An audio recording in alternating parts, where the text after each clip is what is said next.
Alrighty, my friends, gonna be doing some just chatting for right now. Probably play some other games in them later on into the night. We'll see. But yeah, also apologies for the squeaky chair. This shit's just, you know, even though I tightened all the screws and everything. I mean, granted, this is a cheap ass fucking GT racing chair, so it's not like it really matters. I just wanted something better than the kitchen chair that I would use all the time. But oh well, I got what I paid for. Not that it really matters though.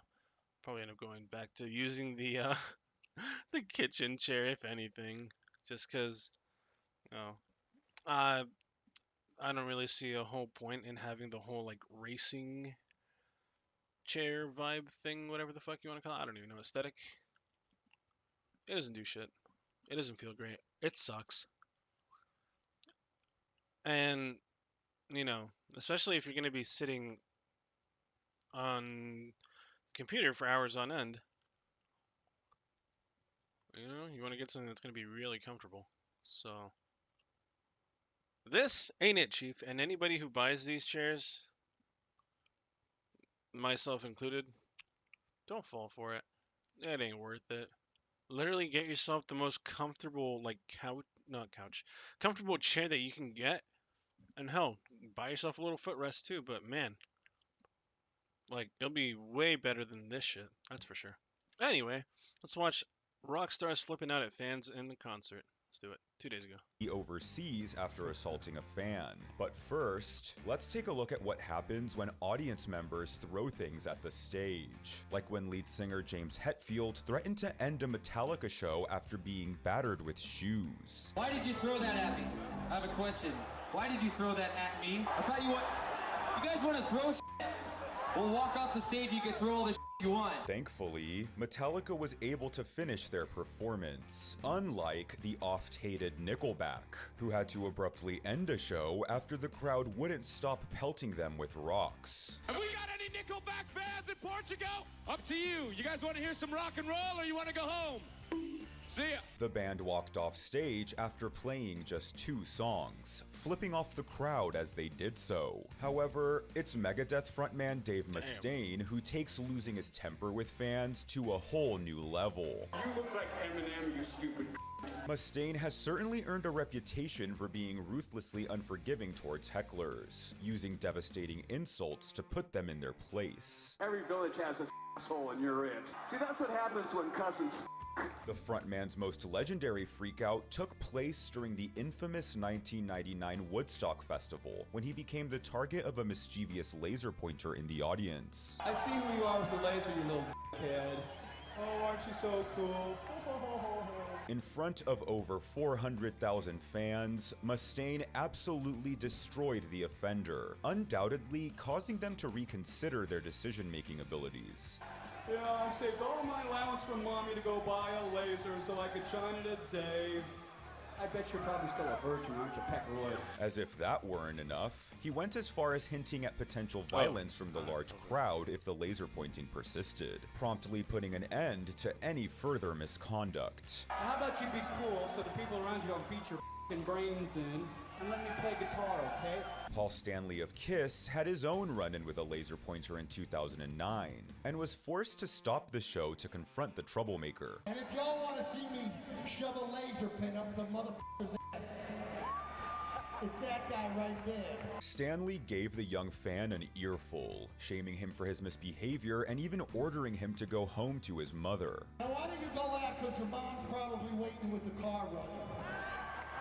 I know it's a big night for you, you may have had your first beer, but we're here to have a good time, and you're not gonna wreck it for anybody. All things considered, Stanley handled the culprit with restraint, which is more than we can say about Iron Maiden's Bruce Dickinson, who absolutely blew a gasket during a 2022 concert in Athens, Greece, when he saw a large flare ignite within the audience.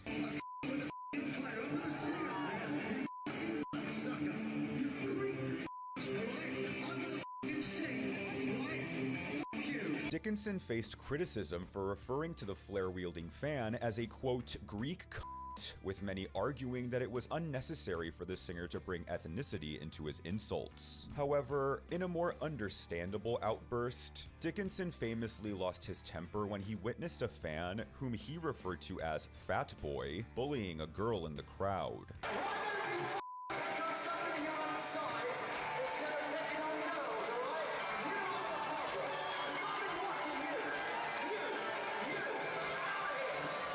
And while Dickinson had the safety of the women in his audience in mind, this next musician ended up severely injuring an unsuspecting female fan, resulting in a lawsuit that nearly ruined him financially. During a Skid Row concert in 1989, lead singer Sebastian Bach was hit on the head by a bottle hurled from the crowd. Who the f*** did that, man? Who the f*** did that? Was that you, sucker?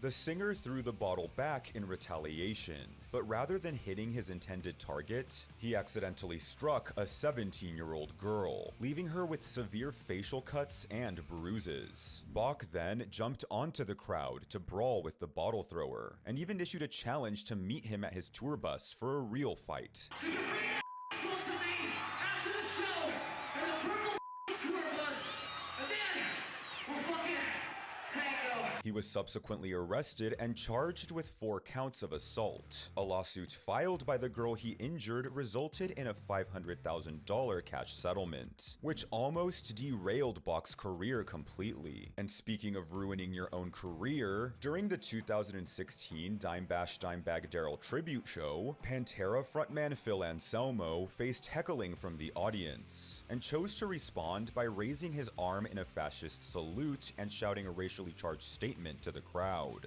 It's been a pleasure having all of these. Ronnie James Dio, stand up and shout. Footage of the incident spread like wildfire across the internet, igniting a storm of controversy that reverberated throughout the metal community. Despite initially claiming his outburst was an inside joke referring to white wine, Anselmo eventually issued an apology, calling his actions ugly and uncalled for. I am 1,000% apologetic to anyone that took offense to what I said, because you should have taken offense to what I said. Just give me another chance. I love all of you.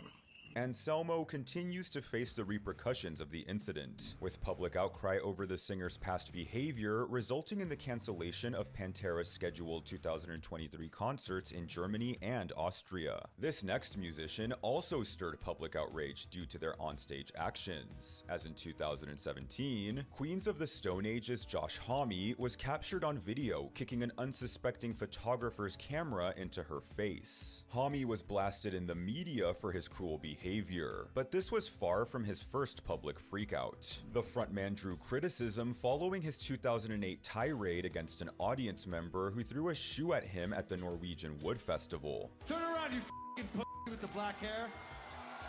Turn the fuck around, you chicken shit f***ing f***. Homme's choice of language resulted in accusations of homophobia, even sparking attention from the mainstream media. Hey, you f***ing pussy motherfucker. I will fuck you up. Security guards swiftly escorted the shoe-hurling fan from the crowd, where the singer expressed his frustration by throwing a bottle at the individual. You miserable f***ing cunt. Go back to your mom's house, you 12-year-old dickless f***ing turd. Despite Homme's desire to punch the individual, he never got the opportunity. This next musician, however, did end up in a physical altercation with a fan. When a boisterous attendee rushed the stage during a Tool concert in 1997, singer Maynard James Keenan quickly dealt with them by skillfully throwing him over his shoulder and pinning him to the ground. Evidently, the fan was oblivious to Keenan's jiu-jitsu skills, though he quickly learned his lesson, as the singer expertly applied a rear naked choke while effortlessly continuing with his performance.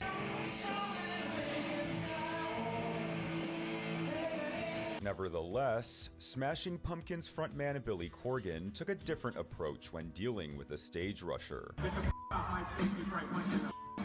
Despite all his rage, the singer took a deep breath and finished the performance, unlike Trent Reznor of Nine Inch Nails, who had absolutely no patience when a fan disrupted an emotional rendition of the song Hurt by continuously demanding they play their greatest hits. I heard the I heard you say it, all right? You don't have to keep saying it. All right, cool. Hey, look, And while the heckler caused Reznor to angrily flip his piano over, this next heckler made Red Hot Chili Peppers drummer Chad Smith simply flip out. You see, it's no secret that Smith bears an uncanny resemblance to actor Will Ferrell, becoming the subject of countless memes over the years. Evidently tired of the jokes, the drummer finally reached his breaking point when a fan shouted Ferrell's name at him. Shut up! Regrettably for Smith, his shouting only further accentuated his resemblance to Ferrell, eliciting laughter from the audience and only making the situation worse. That's when the drummer lost it and knocked over some of his equipment before storming off stage. I didn't want salmon! I said it 4 times! After taking a moment to regain his composure, Smith returned and tried to brush off the outburst, even forcing a laugh at the joke. Still, it was impossible not to cringe. Why did you say that? I'm not Will Ferrell, you idiot! This next onstage temper tantrum, however, may very well be the cringiest of all time, as during a 30 Seconds to Mars concert in 2011, lead singer Jared Leto ordered his band to stop playing when he noticed a fan who, in his opinion, wasn't displaying enough enthusiasm. Hey yo, you with your fingers in your chin beard, what are you sitting on your for? Exuding sheer pretentiousness, Leto then proclaimed that everyone in attendance at his live performances must be on their feet. This is the 30 Seconds to Mars show, okay? If you can stand up, you better be up off your right now, you hear me? The painfully awkward confrontation went on endlessly, until the fan finally relented and rose from his seat. No, don't look behind you, I'm looking at you. Yes, you. Yes, you. Oh, thank you very much. And while Leto's outburst was cringy, this next one was just plain sad. During a 2016 concert in Ohio, Puddle of Mud frontman Wes Scantlin stopped mid-song to go on a drunken rant, accusing an audience member of stealing his house. You stole my f***ing house? This motherfucker right here? You stole my f***ing house? What? And now you stand right in front of me? Scantlin dragged on for an excruciating 5 minutes, while his band, in a desperate attempt to resume the show, slowly started playing the next song. Get his ass on camera. This is the dog right here. This is the motherfucker right here. This guy stole my f***ing house. The performance, however, would not continue, as the singer swiftly donned his jacket and made his abrupt exit from the stage. In 2020, Scantlin went viral after absolutely butchering a Nirvana cover, which brings us to Kurt Cobain, who once famously saved a woman from getting assaulted in the middle of a Nirvana show. Upon spotting a man in the front row groping a female fan, the musician put down his guitar and rushed toward the offender. Cop on the field, anybody? Cobain's bandmates swiftly joined in, singling out the culprit and publicly shaming him in front of the entire audience. Look at him! Look at him! Look at him! Look at him! Cobain tragically died in 1994, with many conspiracy theories purporting that his wife Courtney Love played a role in his demise. Maybe that's why, in 2011, an audience member at one of her band's concerts tormented her by holding up a picture of her late husband. You know, I don't need to see a picture of Kurt, asshole, and I'm gonna have you removed if you keep throwing that up. Love stopped the show to berate the fan, cursing at him and growing increasingly more upset with each passing second. I'm not Kurt. I have to live with this shit and this ghost and this kid every day. Throwing that up is stupid and rude, and I'm gonna beat the out of you. Do it again. The fan apparently continued taunting Love, pushing her to flip him off and storming off the stage to regain her composure. Great, we'll leave now. You. In a bizarre turn of events, the show resumed after a crew member rallied the crowd to chant derogatory remarks about the Foo Fighters, a band formed by Cobain's former bandmate, Dave Grohl. Do you guys want to see Courtney back? Alright, then repeat after me after 3. The Foo Fighters are gay. And speaking of the Foo Fighters, next we'll take a look at an incident where Dave Grohl flipped out on a disruptive fan, instigating fights in the crowd. Hold on a second, hold on. Shh, quiet. Hey, motherfuckers. Stop. No. You don't fight at my show, you asshole. Grohl spotted the troublemaker while performing at the legendary Roundhouse in London in 2011, and he wasted no time in putting an end to the altercation. Hey, in the striped shirt, look at me right here, motherfucker. Look at me. Get the out of my show right now. Get the out. Get the out of my show. The frontman's voice literally shook with rage as he made it clear that Foo Fighters shows were for dancing, not brawling. You don't come to my show and fight. You come to my show and fucking dance, you asshole. Pearl Jam's Eddie Vedder took a similar stand at one of his shows when he saw a woman in the crowd getting picked on. Stop.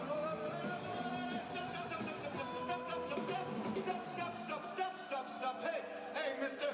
Hey, get your finger out of that woman's face. Vedder exhibited zero tolerance and promptly had the fan ejected, leaving him to embark on a humiliating walk of shame in front of the entire arena. However, there is perhaps nothing more shameful than what Aaron Lewis of Stained witnessed unfolding among the audience during one of his concerts.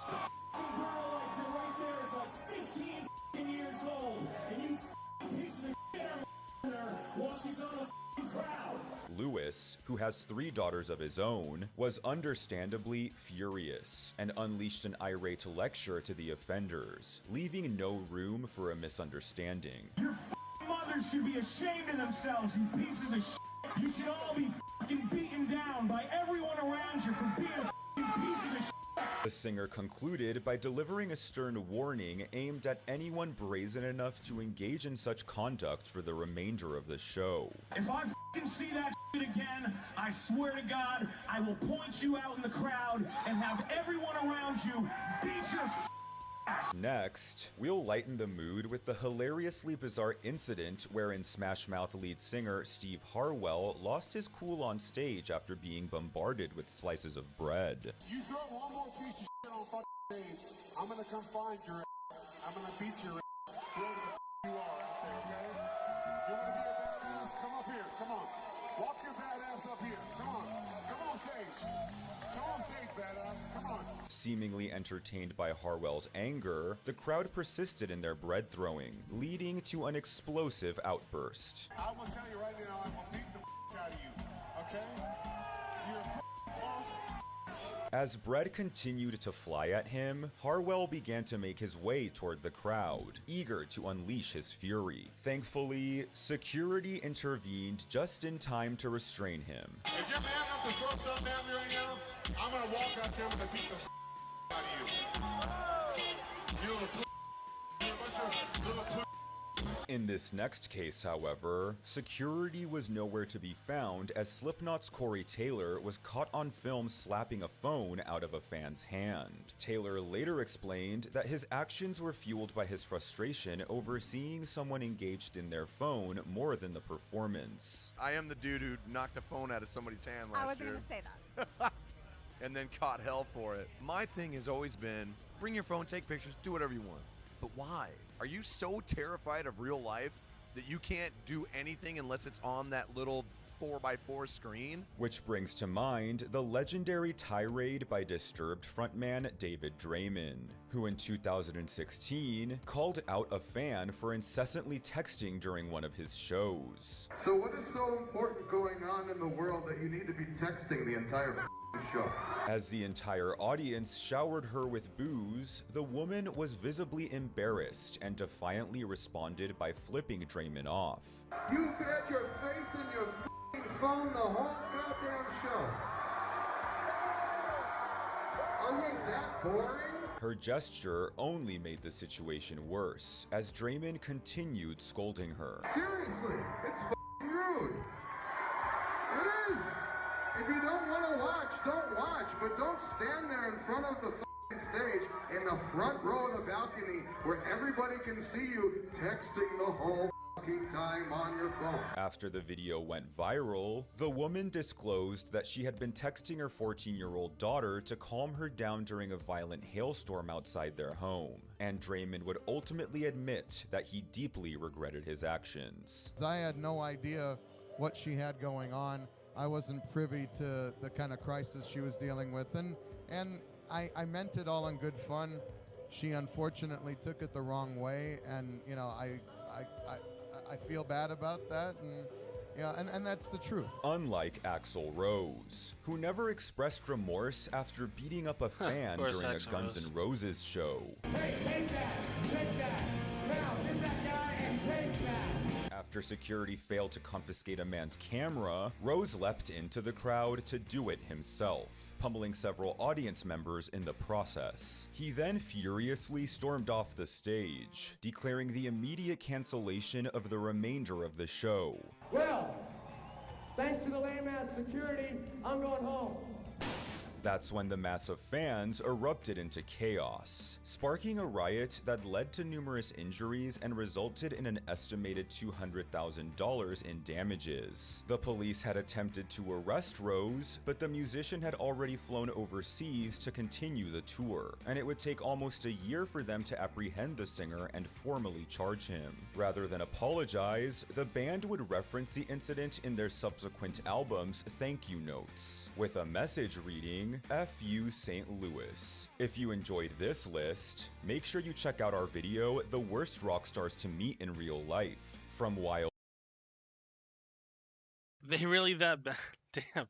I mean, I had a feeling Axl Rose was going to be on the list somewhere.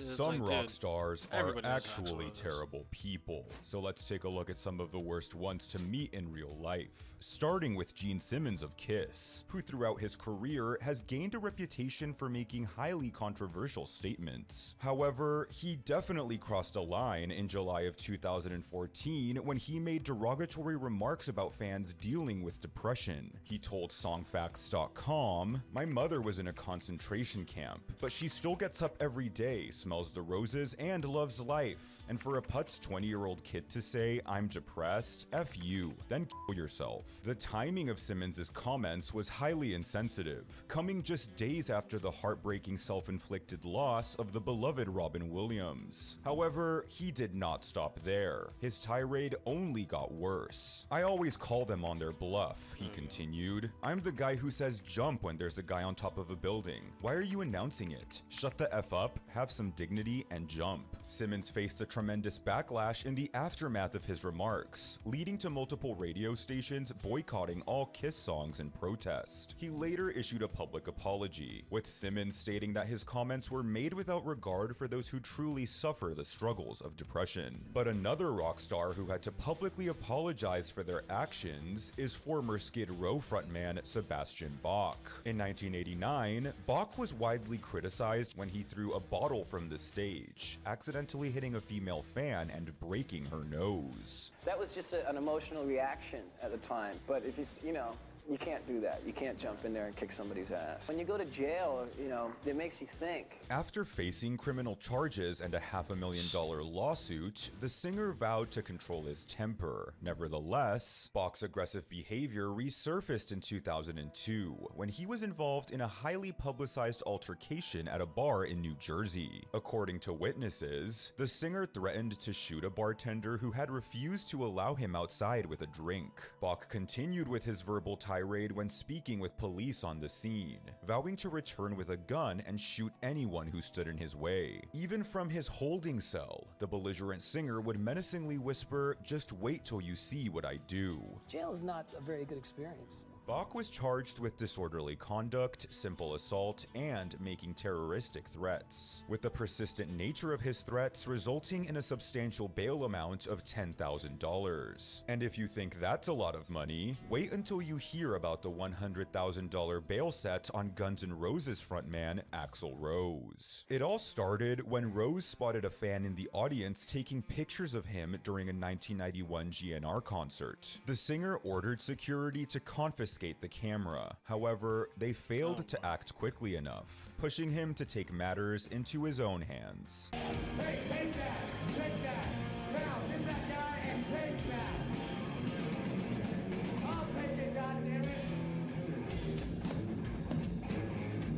Rose dove into the crowd, snatched the fan's camera, and even hit a few audience members before being lifted back on stage by the Guns N' Roses crew. He then stormed off in a fit of rage, announcing that the rest of the show was now cancelled. Well, thanks to the lame-ass security, I'm going home. That's when the audience erupted into chaos, sparking a riot that led to numerous injuries among the fans and resulted in an estimated $200,000 in damages. Subsequently, Rose was arrested and faced charges of inciting a riot. He was later released on bail amounting to $100,000, while the singer argued that the venue's insufficient security measures were to blame for the incident. I'm saying, yeah, I jumped off stage and yeah, things went haywire after that, and maybe I could have handled it better or whatever, but no one was really handling anything at that point, so I took it into my own hands with what I could do, and what crossed my mind that time, because I've been pretty much pushed to the limit by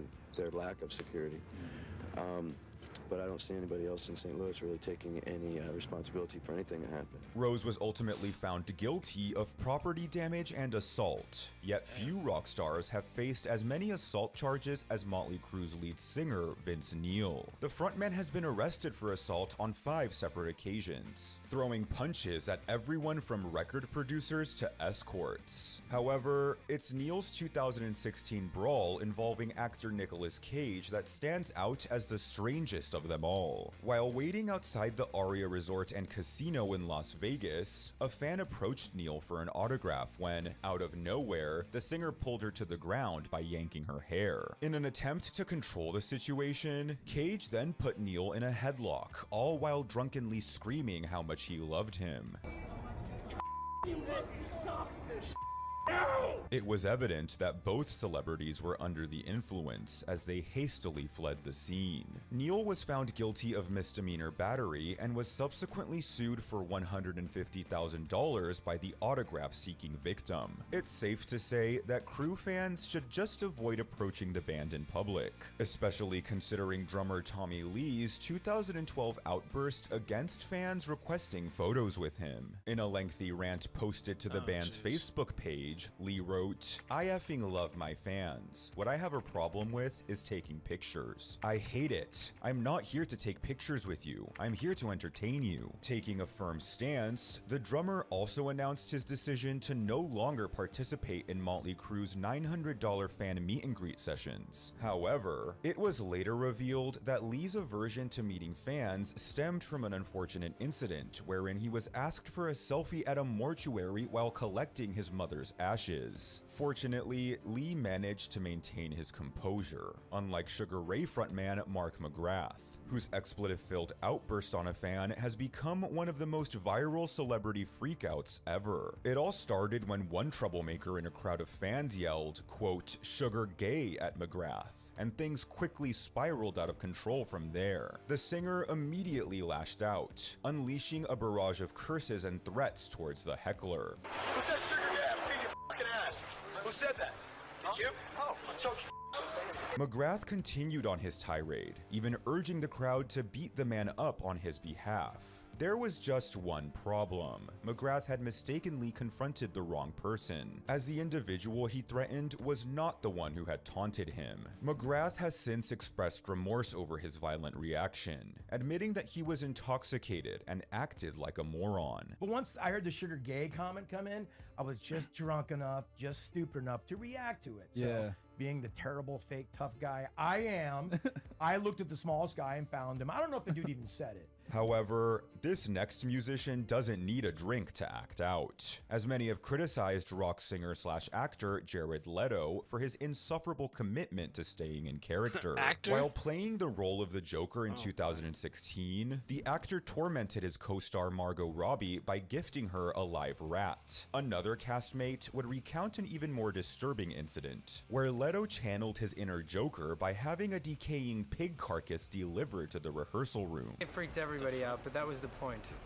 You know, the point was to maybe inspire some chaos and insanity on the set. Yet Leto's unsavory behavior extends beyond pushing boundaries at work, as numerous allegations have been made against him by women who claim he targeted them when they were minors. A 2005 article by the New York Post chronicled Leto's alleged misconduct, referring to him as a serial texter who reached out to girls as young as 15 years old. Despite this, Leto continues to secure prominent roles in movies, with recent reports confirming that the actor is still terrorizing everyone on set. And speaking of pretentious actors, while Billy Bob Thornton is best known for his roles on the silver screen, he's also a member of a rock band called the Boxmasters. He also strongly prefers to keep his two careers separate. A radio host learned this one the hard way after broaching the topic of Thornton's movies during a 2017 interview promoting one of his band's concerts. The atmosphere instantly turned hostile as Thornton avoided any questions related to his acting career, creating an uncomfortable tension in the room. Are you reacting to the fact that I said Yeah,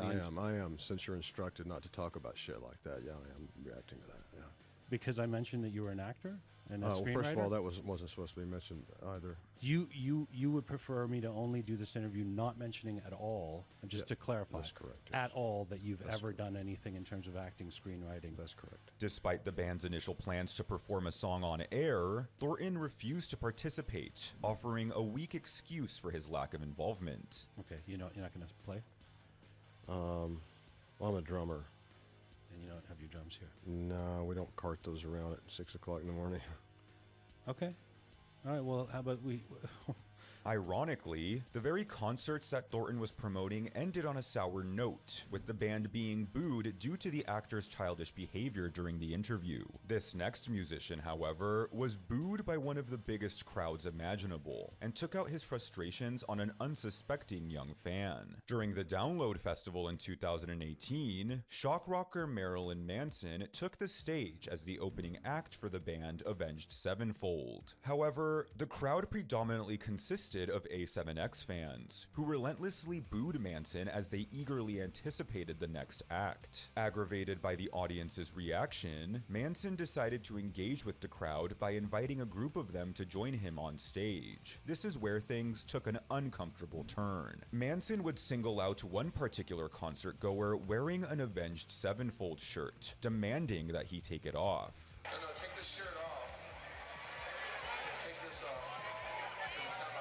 Admittedly, the young fan was not in the best shape and hesitated to go shirtless, though he eventually complied and quickly covered his body with a flag. Finally appeased, Manson and his band resumed their performance, leaving the crowd to process the bizarre turn of events. Although Manson is often referred to as the Antichrist superstar, let's now shift our focus to a Christian musician who was convicted of a truly horrifying crime. Christian metal singer Tim Lambesis appeared to have it all: a thriving career with his band As I Lay Dying, a devoted wife, and 3 beautiful children he adopted from Ethiopia. However, things took a dark turn when Lambesis discovered his wife's plans to divorce him in 2013. Fueled by the fear of losing custody of his children, the singer resorted to hiring a hitman to carry out the murder of his own wife. Little did he know that a concerned friend had already tipped off the police, who launched an undercover operation that lured Lambesis into an unsuspecting encounter with an agent posing as a hitman. After handing the undercover officer an envelope that included $1,000 in cash as well as photographs of his wife, Lambesis unknowingly sealed his own fate and found himself behind bars. The disgraced musician pleaded guilty to solicitation of murder, a felony charge that resulted in a 6-year prison sentence.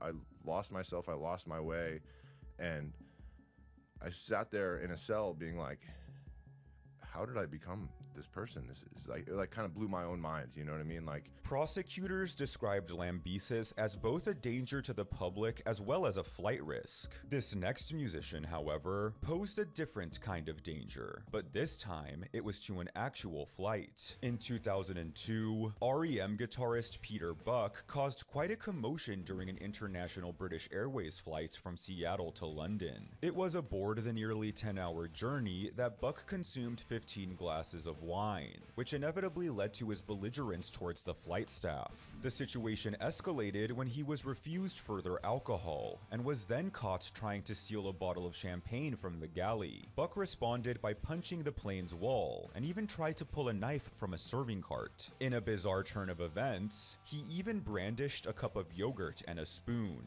treating them as weapons and splattering What? several people Yogurt and with a the spoon? product. Buck's actions culminated in his attempt to open the plane door while in midair, mumbling that he wanted to go home. A lengthy trial ensued, where the musician testified that his actions were the result of a bad reaction to a combination of sleeping pills and red wine. Buck was somehow cleared of all charges, and ironically returned to his home in the US by flying on British Airways. And speaking of Britain, this next instance of bad rockstar behavior may be the craziest of them all, as it spiraled so far out of control that only the military could put a stop to it. You see, by 1989, British punk crossover superstar Billy Idol had fallen victim to the rock and roll lifestyle and all its perils. His reckless behavior reached its climax during a notorious trip to Thailand, where the singer embarked on a prolonged drug binge in his room at the prestigious Oriental Hotel, indulging in some of the most potent substances money could buy.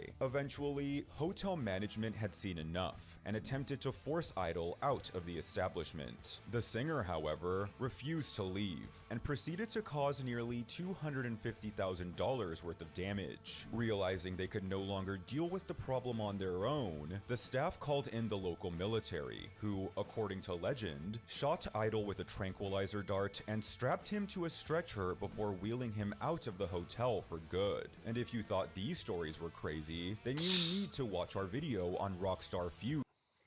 I mean, it's not uncommon to see Axl Rose on there.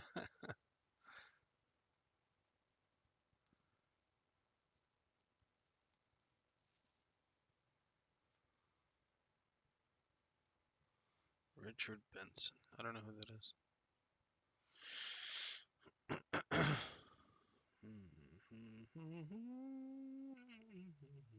Oh god, this dude. Wait, is it? Oh no. Is this the same one?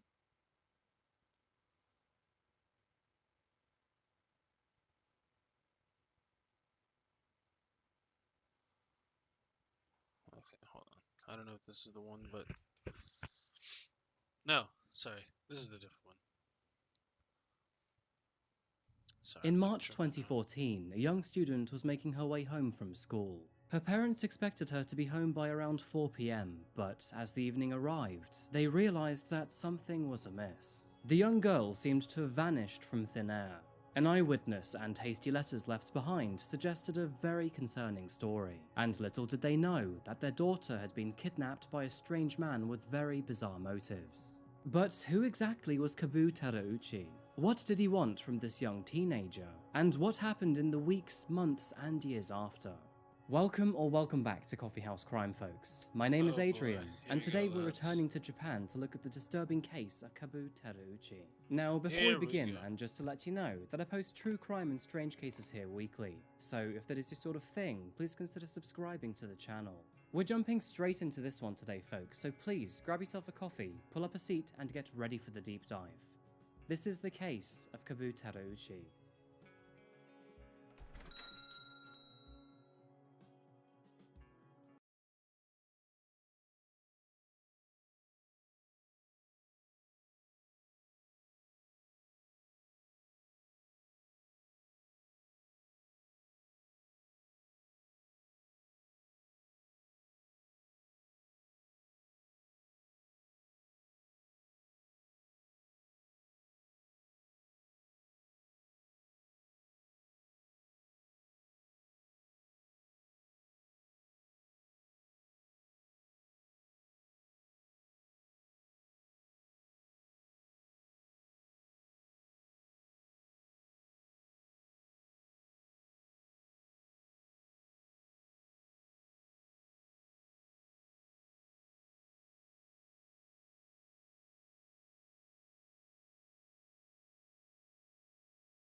Our story today begins in the year 2014, and born in the year 2001, Anna was 13 years old at the time. Not a lot is known about her former childhood or her family, but what is known is that she grew up with both parents by her side in a comfortable home in Osaka. She was described as intelligent and witty for her age, and was also known to be kind and well behaved. In other words, not one to break the rules or rebel against her parents. Overall, there was really nothing abnormal about her. She was sweet, liked to spend time with her friends, and was well liked in school. Teachers described her as a clever girl with a very prosperous future. She liked to participate in ballet, and although she was only in her first year of middle school, Anna showed a significant amount of commitment by becoming a member of the student council.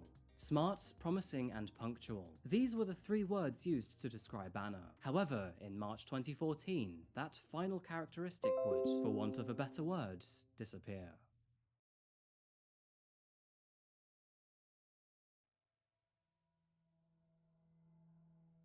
March 10th, 2014.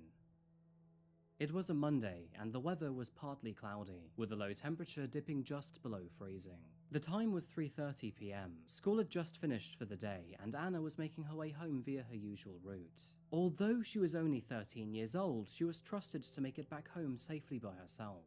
You see, in Japan it is very normal for children to walk home from a very young age. Even without the tradition of trust, Japan is considered a very safe country to live in. Therefore, seeing a young child on their own walking home is nothing out of the ordinary. But when Anna's parents returned home after their own long days at work, Anna was uncharacteristically nowhere to be seen. Searches around the house and calling her name in the garden yielded no response back. And calling her friends and the school was not productive either, as no one had seen her. The Saito family were beginning to panic, and that is when they realized waiting for them in the post box was a letter. It didn't say much, but the handwriting was unmistakably hers, and written inside it said, "I'm taking a break from school and home. Don't come looking for me." Now, this was highly out of character for Anna. She was a well-behaved young girl who would have never struck out on her own accord like this. Furthermore, if she did actually want to run away from her parents, then why did she leave all her favourite possessions and her essentials behind? None of this made any sense. The Saito family were very quick to report her disappearance to the authorities, and by nightfall, wanted posters were being displayed all across the local area. These posters highlighted that she was likely wearing a school uniform at the time of her disappearance. Unfortunately, the authorities didn't have a lot of leads to go on, and although a neighbour was able to confirm that they had seen her that afternoon, it didn't lead to any major breakthroughs. But alarmingly, the neighbour did highlight that she was speaking to a young man outside of her home, which led officers to believe that she was either abducted or had run away with him. But sadly, nothing more came from the sighting, and as the sun rose over Tokyo, Anna's family realized that this was so much more than just a nightmare. Their daughter had vanished without a trace, and there was nothing they could do. Hours soon turned into days, and as those passed, the family were getting increasingly desperate. But on the 9th day of her disappearance, another letter found its way to the Saito family's postbox. And this one read, "I'm doing fine. I apologize for causing so much stress. Don't look for me." Investigators intervened to analyze the letter's handwriting, and although it was confirmed to belong to Anna, its mannerisms did not match the way in which she spoke. It was therefore theorized that she may have been forced to write this. The stamp on the letter confirmed that it was sent from Chiba Prefecture, located 25 miles east of Tokyo. Local officers were assigned to look into it, but their efforts would ultimately be fruitless. And although the family had hoped to receive another letter from Anna, their hopes would never come to fruition, because after this, Anna would go radio silent. And just like that, she disappeared.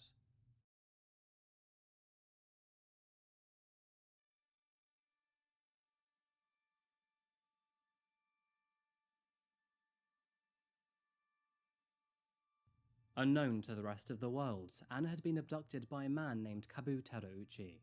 And Kabu was a very strange and weird man. Born in the year 1992, Kabu was 22 years old at the time of Anna's disappearance. Originally from Aikida, located in Osaka Prefecture, he was raised in a wealthy family. Both parents were successful business owners, with his father owning a security company which specialized in physical home security components. This included things such as door locks, window fences, and rails. Now, Kabu did very well in high school and was often ranked at the very top of his class. However, he was known to be quiet and didn't have many friends either. And in fact, he seemed to be quite obsessive over particular things, and sometimes came across quite creepy. He was even considered to be somewhat of a hikikomori and an otaku. For reference, Japan refers to hikikomori as a form of severe social withdrawal, characterized by teens and adults who are extreme recluses and are often unable to work or go to school. Otakus are people who are obsessed with particular aspects of pop culture, such as manga and anime, and in Kabu's case, this was anime.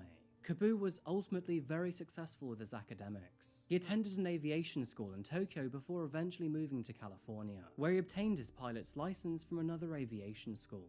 After graduating in September 2013, he then made the move back to Tokyo, where he undertook an engineering degree at Chiba University. While studying here, peers called him quiet, particular, and a little odd, but as far as they knew, he was happy enough. But no one knew of his new, dark, and terrible secret, and from March 2014 onwards, he kept 13-year-old Anna captive in his home. During the days, he would attend classes and see friends as if nothing was happening, before returning to his home in the evenings to focus on his own human experiment. So, before we continue with this story, it may be worth asking ourselves what precisely happened in the lead up to Anna's sudden abduction. Well, it all began about 1 week prior. Kabu had long desired to abduct and observe a young female student. He wanted to see how her thoughts, behavior, and body would change over time. And furthermore, he wanted to isolate her from society and see how she would react under his own soul influence. He started his plan by searching for the optimal place to find a victim, doing this through an internet-based mapping application very similar to Google Maps. This is how he found a city that fit his criteria, and Osaka seemed to be the perfect place for him to carry out the abduction. It met all of the right conditions, since it was neither countryside nor too urban, and although Kabu was not familiar with the city, he was able to visit it in person and observe it online. Now that a location had been selected, he drove to Osaka to scope the place and its victims out. This is when he came across Anna Saito. He noticed that she often walked home alone from school and recognized he could use this to his advantage. After following her, he decided to do some investigating, and after looking through the home's placard and various other items around the property, he learned of her actual name. It was 1 week later, on March the 10th, 2014, that he finally decided to kidnap her. It was a Monday, and at around 4 PM, Anna was walking home from school. And this is when Kabu approached her from outside of her own home. He tricked her into going with him by falsely telling her that her parents were getting divorced and that he was the family's lawyer. And furthermore, he was willing to take her to both of her parents, who were supposedly waiting at his office. Since Kabu knew Anna's full name, she unfortunately believed him and his story, and therefore agreed to get into his car. However, instead of going to an office, he then drove 40 miles from Osaka to his own home in Chiba. It was at this stage that Kabu had a new and very different story to tell her. He now claimed that her parents were actually planning on killing her. The family were supposedly now in debt, and they wanted to fix this by cutting out her internal organs and selling them on the black market. In addition to this, he presented a forged audio recording to her, which allegedly revealed a discussion between her parents agreeing to such an idea. And this is where the real persuasion and manipulation began. He started to tell Anna that he was the only one who cared for her and the only one who would protect her, that he was her new savior, the only one she could rely on. He also told her things such as, "Nobody is coming for you. Nobody cares about you. You've been thrown away and you're all alone." Over the weeks, months, and then years, this repeated narrative started to become factual in her mind. By the way, this psychological phenomenon is actually quite common, and it even has a name. The illusory truth effect is the tendency to believe false information to be correct after repeated exposure. Repetition makes statements easier to process compared to new unrepeated statements, leading people to believe that the repeated conclusion is more truthful. Now, Anna was in an extremely influential stage of her life. At 13, she was old enough to understand the core workings of the world, but she was still rapidly learning new things within novel environments. She couldn't fully discern what was fact from fiction, and alongside his repetitive rhetoric, she started to believe Kabu. Add the widely known phenomenon of Stockholm Syndrome to the mix, which is a condition where a hostage develops feelings of trust and affection towards their captor, and she was evidently wrapped in a world full of confusion. Her mind was playing a game of psychological warfare for many months and even years after this. And while she recognized that something wasn't quite right about her situation, she stayed put alongside him. Unfortunately, Kabu was busy with his own experiments too. The young man had become obsessed with brainwashing and hallucinogens, and after learning that morning glory flowers had hallucinogenic properties, he would frequently spike her drinks with them. Anna was confined to a single room within his apartment, which, as we know, was located 25 miles east of Tokyo in Chiba. The room was heavily guarded by Kabu almost all of the time, and although she was given comforts and conveniences, he made it very hard for her to escape. For example, the bedroom door could only be opened from the outside, and all external windows and patio doors were locked. And ironically, the iron rails bolted on the outside of his property were actually proprietary to his own father's security business. Now, there were actually multiple occasions where Kabu forgot to close a window or door, and on these occasions, Anna wandered a short distance from the property, only to return before he got back home. Anna did find the courage and strength to escape during one of these ventures, but after approaching a mother and asking her for help, she said she had her own children to look after and shooed Anna away. Trying a second time several weeks later, Anna made her way to a local park where she found an old woman. But unfortunately, after asking for help, this woman refused and ignored her.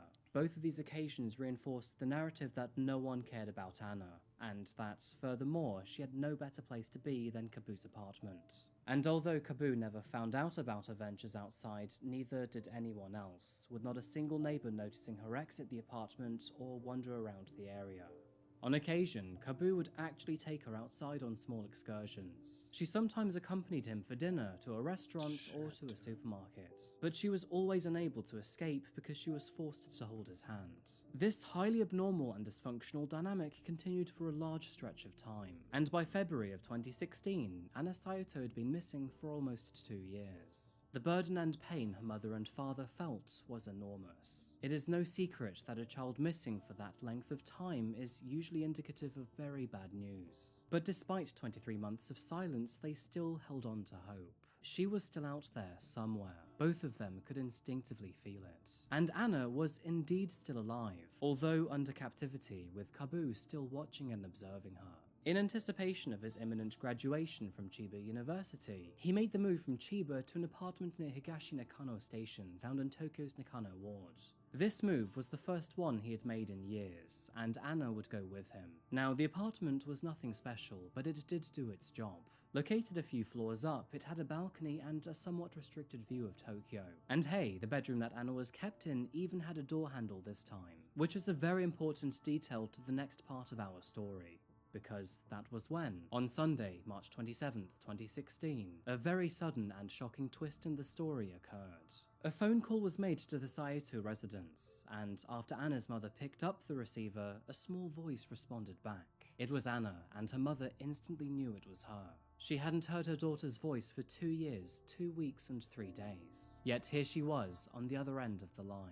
Anna had finally managed to escape from Kabu's home. After being told that he was heading out to Akihabara City to buy a mobile phone, she bided her time and checked the locks. Fortunately, he had forgotten to lock the door, and so, after waiting a few minutes, she grabbed 170 yen from the kitchen, about $1.30 or £1 sterling. After running out of the apartment, she found herself at Higashi Nakano Station, and after noticing the green public payphones, she made the call back home. Moments later, she called the police. She was wearing sandals and a thin set of clothes, which clearly was not enough to shield against Japan's cold winter. And after recognizing that she was the one in the missing posters, police officers then escorted her to Nitsa Police Station, located in Saitama. And hours later, she was finally reunited with her parents. Miraculously, Anna was in pretty good health and in fairly high spirits, and although she'd spent 2 years in captivity, fortunately she was not subject to any physical or sexual violence. Now, as far as these stories can go, the conclusion so far had been one of great happiness. Not only was she alive and uninjured, but it seemed as if she was not victim to any abuse either. However, there were other parameters that officers would now have to look at. And unfortunately, it became pretty obvious that her 2-year-long experience had greatly and negatively affected her mental health. Anna had developed a severe case of PTSD and anxiety. She was 2 years behind school, and without dressing it up, had lost 2 years of her childhood. So although the initial conclusion seemed to be pretty good, the road to recovery would be long and uncertain. Following her escape and the heavy presence of the authorities, Kabu knew he was in a shit ton of trouble, and in a panic, he escaped to the countryside to plan out his next move. He wouldn't get very far though, as at around 3 AM the next morning, he was finally detained by police officers, after they responded to an emergency call made by a newspaper delivery man. He was found standing in the road with a box cutter covered in blood with a substantial laceration injury to his neck. He eventually admitted that he'd attempted to take his own life by slashing his neck with a box cutter, though with the blade so blunt, all he did was manage to make a mess of it. Kaboo was admitted to the hospital, discharged 3 days later, and then arrested immediately upon exit. After his arrest, Kaboo admitted that he'd wanted to carry out a kidnapping ever since his young teenage years while in junior high school. He also admitted that on the night he tried to take his own life, he fled north to the countryside, got drunk on beer and whiskey, and then tried to use the box cutter. Found on the back of a receipt on his being were the words, "I committed a terrible crime," therefore suggesting his intention. But as we know, he would not get the results he wanted, and in return for his own life, he would now have to face the courts of Tokyo instead. Now, Kaboo had actually graduated from uni just 5 days before his arrest, but before his trial even began, they would strip him of his degree and all possible merit. Moving into the legal proceedings of this case, Kaboo's trial began in August 2017. However, the judge ultimately postponed a ruling after Kaboo threw his trial into confusion with some extremely erratic behaviour. Kaboo made strange noises, spoke unintelligibly, shrieked as he entered the courtroom, and even claimed to be a fairy of the forest. He further claimed that he no longer understood Japanese and was now an amoeba, which is a single-cell and often parasitic organism that can invade a host, and sometimes even consume brain tissue. It's not entirely clear if this was an act to appear insane or if he had truly lost the plot. A psychiatric evaluation conducted by the court found that he did in fact have a mild case of autism, but there were otherwise no other conditions they could definitively conclude on. Prosecutors claimed that Kaboo should be held liable, as the kidnapping and confinement of Anna Saito was deliberately planned and executed. But his defense countered this, arguing that he should not be held responsible for his actions as he was suffering from schizophrenia. The judge, who ultimately ruled the decision, commented that the defendant was aware that his actions were both wrong and illegal, as he made multiple attempts to prevent them from being revealed. One of these attempts included the use of a stolen number plate during the abduction. The judge further said, the confinement lasted for a significantly long period of time, dealing an unimaginable blow to the victim by depriving her of her precious time.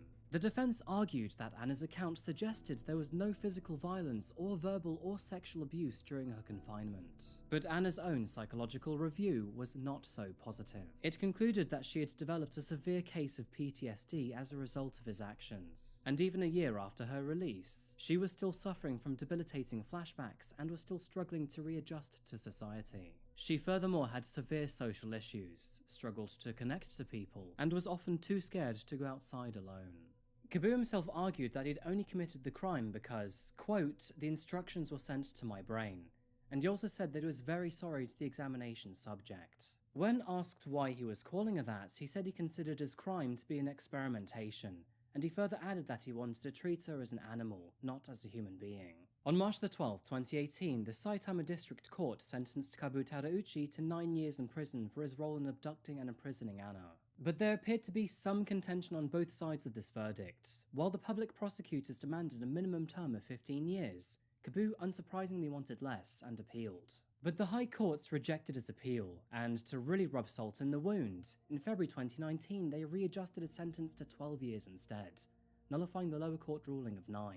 With his arrest occurring in 2016, he has already served more than half of his sentence behind bars. He is scheduled to be released from prison in the year 2028. In the meanwhile, Anna has moved on with her life and will be 27 by the time he is released. Anna's father said that, deep down, he believed that eventually she would return home. Seeing her for the first time in 2 years, his first words to her were, "You hung in there, welcome back." Speaking to the press, her father shared, "I am really relieved. I want to spend time with my daughter so that we can regain the time we've lost." Anna claims that one of the many things which gave her hope was being aware of her parents' efforts and actions throughout the months and years. She had become aware of their activities via the internet, which she frequently had access to while Kaboo was out of the apartment. Several articles described her family leading search parties to find her, and her father frequently handing out flyers to the general public. It is unclear what Anna is up to these days, as quite obviously she's trying to hide from the spotlight, but I hope that wherever she is, and whatever she's doing, she's happy and thriving in her environment. So I think that just about wraps up our case today, folks, and how nice it is. Man,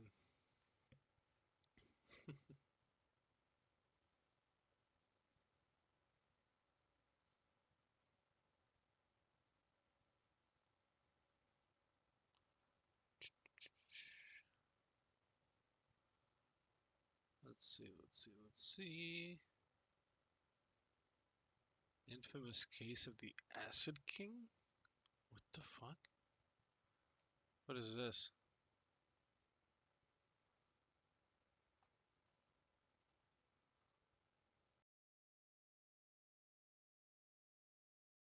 I don't think that he can do. And you don't have to pray like in a church. You see, just tell him what you want and get it.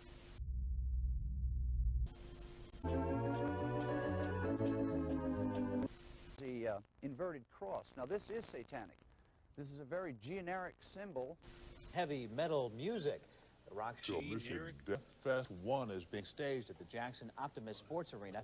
It was originally supposed to happen in Detroit, and the switch has some people in Jackson concerned the groups promote satanic worship. Early in the 1980s, the Satanic Panic had started mainly in the United States and eventually into other countries throughout the late 90s. Some argue that it's still going on to this day.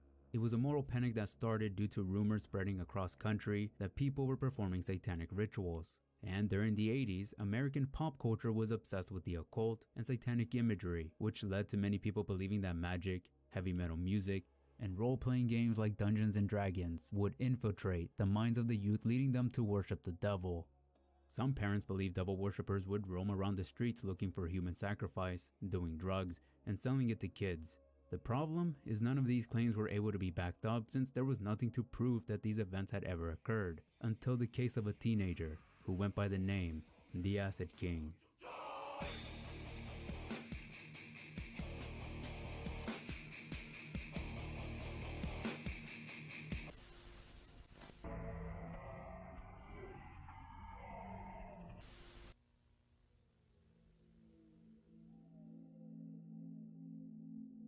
In the quiet suburbs of New York's Northport community on Long Island, Ricky Kasso was born.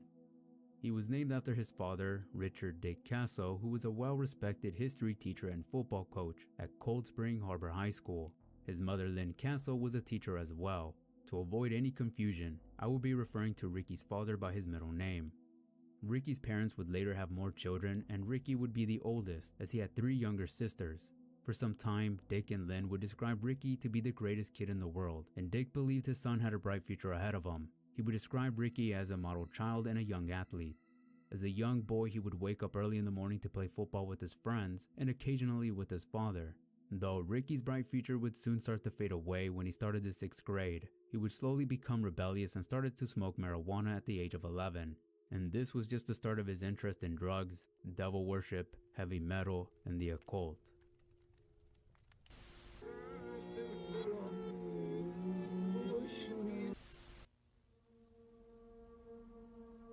When Ricky was 13, he befriended a boy by the name of Jimmy Troiano in the 7th grade. The two met at school during football practice. Jimmy was someone who was a promising athlete as well, but was also rebellious just like Ricky.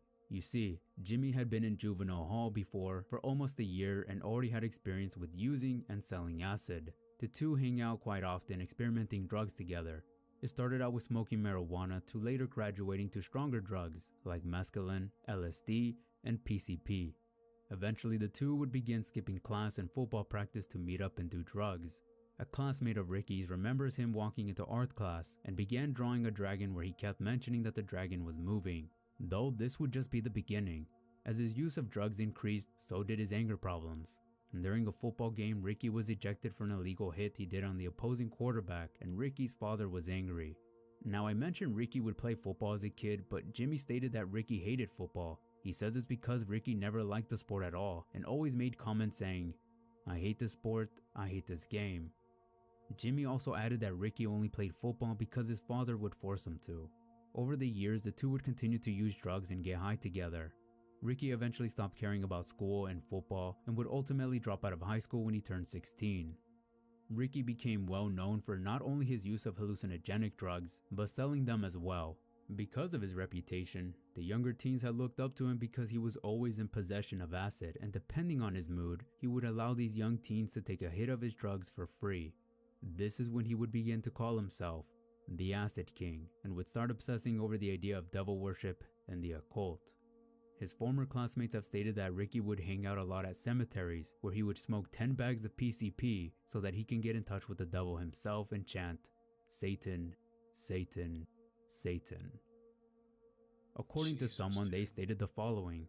Ricky was of the devil. When he was on acid, he'd go back into the dark woods up in Estequia and he would talk to the devil. He said the devil came in the form of a tree which sprouted out of the ground and glowed. And when he tried questioning Ricky about it, Ricky simply responded that he didn't like talking about it as people thought he was nuts. Ricky would show up at a library, picking up books on Satanism, wanting to learn more on the subject. Jimmy had said there were occasions where he'd be walking down the street and hear Ricky yelling out "Hell Satan" when walking by certain places.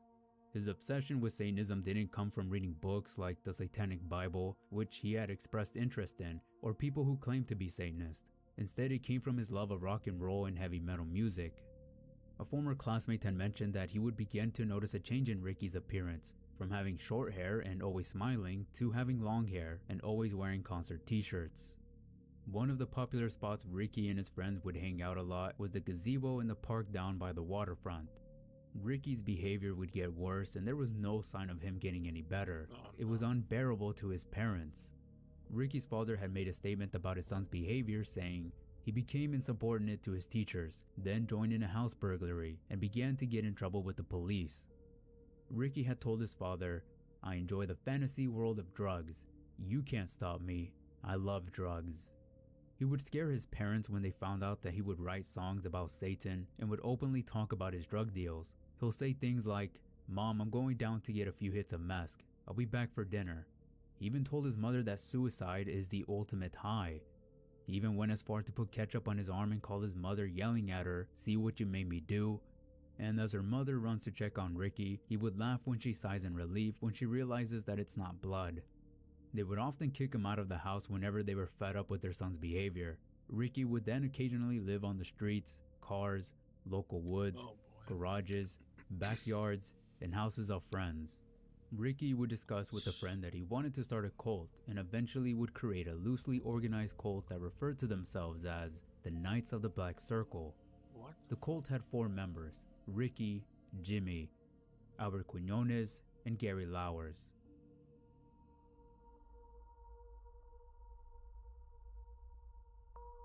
A local by the name of Dan Carson stated, "They used to take animals down here and cut them up, burn them, and stuff like that." He goes on to say that he believes that Ricky was the biggest influence in the group. The younger teens who looked up to Ricky would go to his shack where he would ramble on about Satanism, but the kids didn't care about any of that. They really only looked for him because he was the only one who sold acid very cheap. His whole obsession with Satanism was irrelevant to them. Since Ricky wasn't living at home, he never reached out to his parents except for 2 reasons. 1, he was in trouble with the law, or 2, he was extremely ill. In the late fall of 1983, when Ricky was 16, he got arrested for digging into a colonial-era grave to steal a skull to be used in some sort of ritual. He was held in jail for a day or 2 and was then released. He wouldn't be charged until the following year in April. And at this time, Jimmy was arrested for burglary and was sentenced to 8 months. Ricky's parents had tried to help him and sent their son to a drug rehab program at South Oaks Hospital, but to no avail. According to a local, he had talked to Ricky shortly after being released from the hospital. He says that Ricky got out by bullshitting the doctors. When he went in, they believed he worshipped Satan and shit. And he told doctors that he was fine, that he was gonna go back to school and doesn't believe in Satan anymore. And he bullshit the doctors so much they finally believed him and they let him go. Another local has said that he ran away from the hospital. When she saw him at the train station, she noticed Ricky's hair was now red to avoid being found. She asked Ricky, "What's going on?" And he goes, "No way are they gonna lock me up. I'm not crazy." I was like, "I never said you were crazy, but maybe you need help with drugs." He said, "I do not." And then he started yelling, coming closer. I talked my way out of it. I think Ricky stopped living in 8th grade. In April of 1984, Ricky had a court hearing, so he would go back to his home where he would shower. His father wasn't thrilled seeing his son there, but he was nice enough to still drive Ricky to court. After the hearing, Ricky was dropped off near a convenience store where he would ask his father for some money. His father declined and Ricky would kick his car, leaving a dent on the passenger side door. And this is when Dick had disowned his son and banned Ricky from his home. He told Ricky to never come back nor to ever contact him or his family. With this, Ricky's use of drugs would only further increase. He and I were best friends.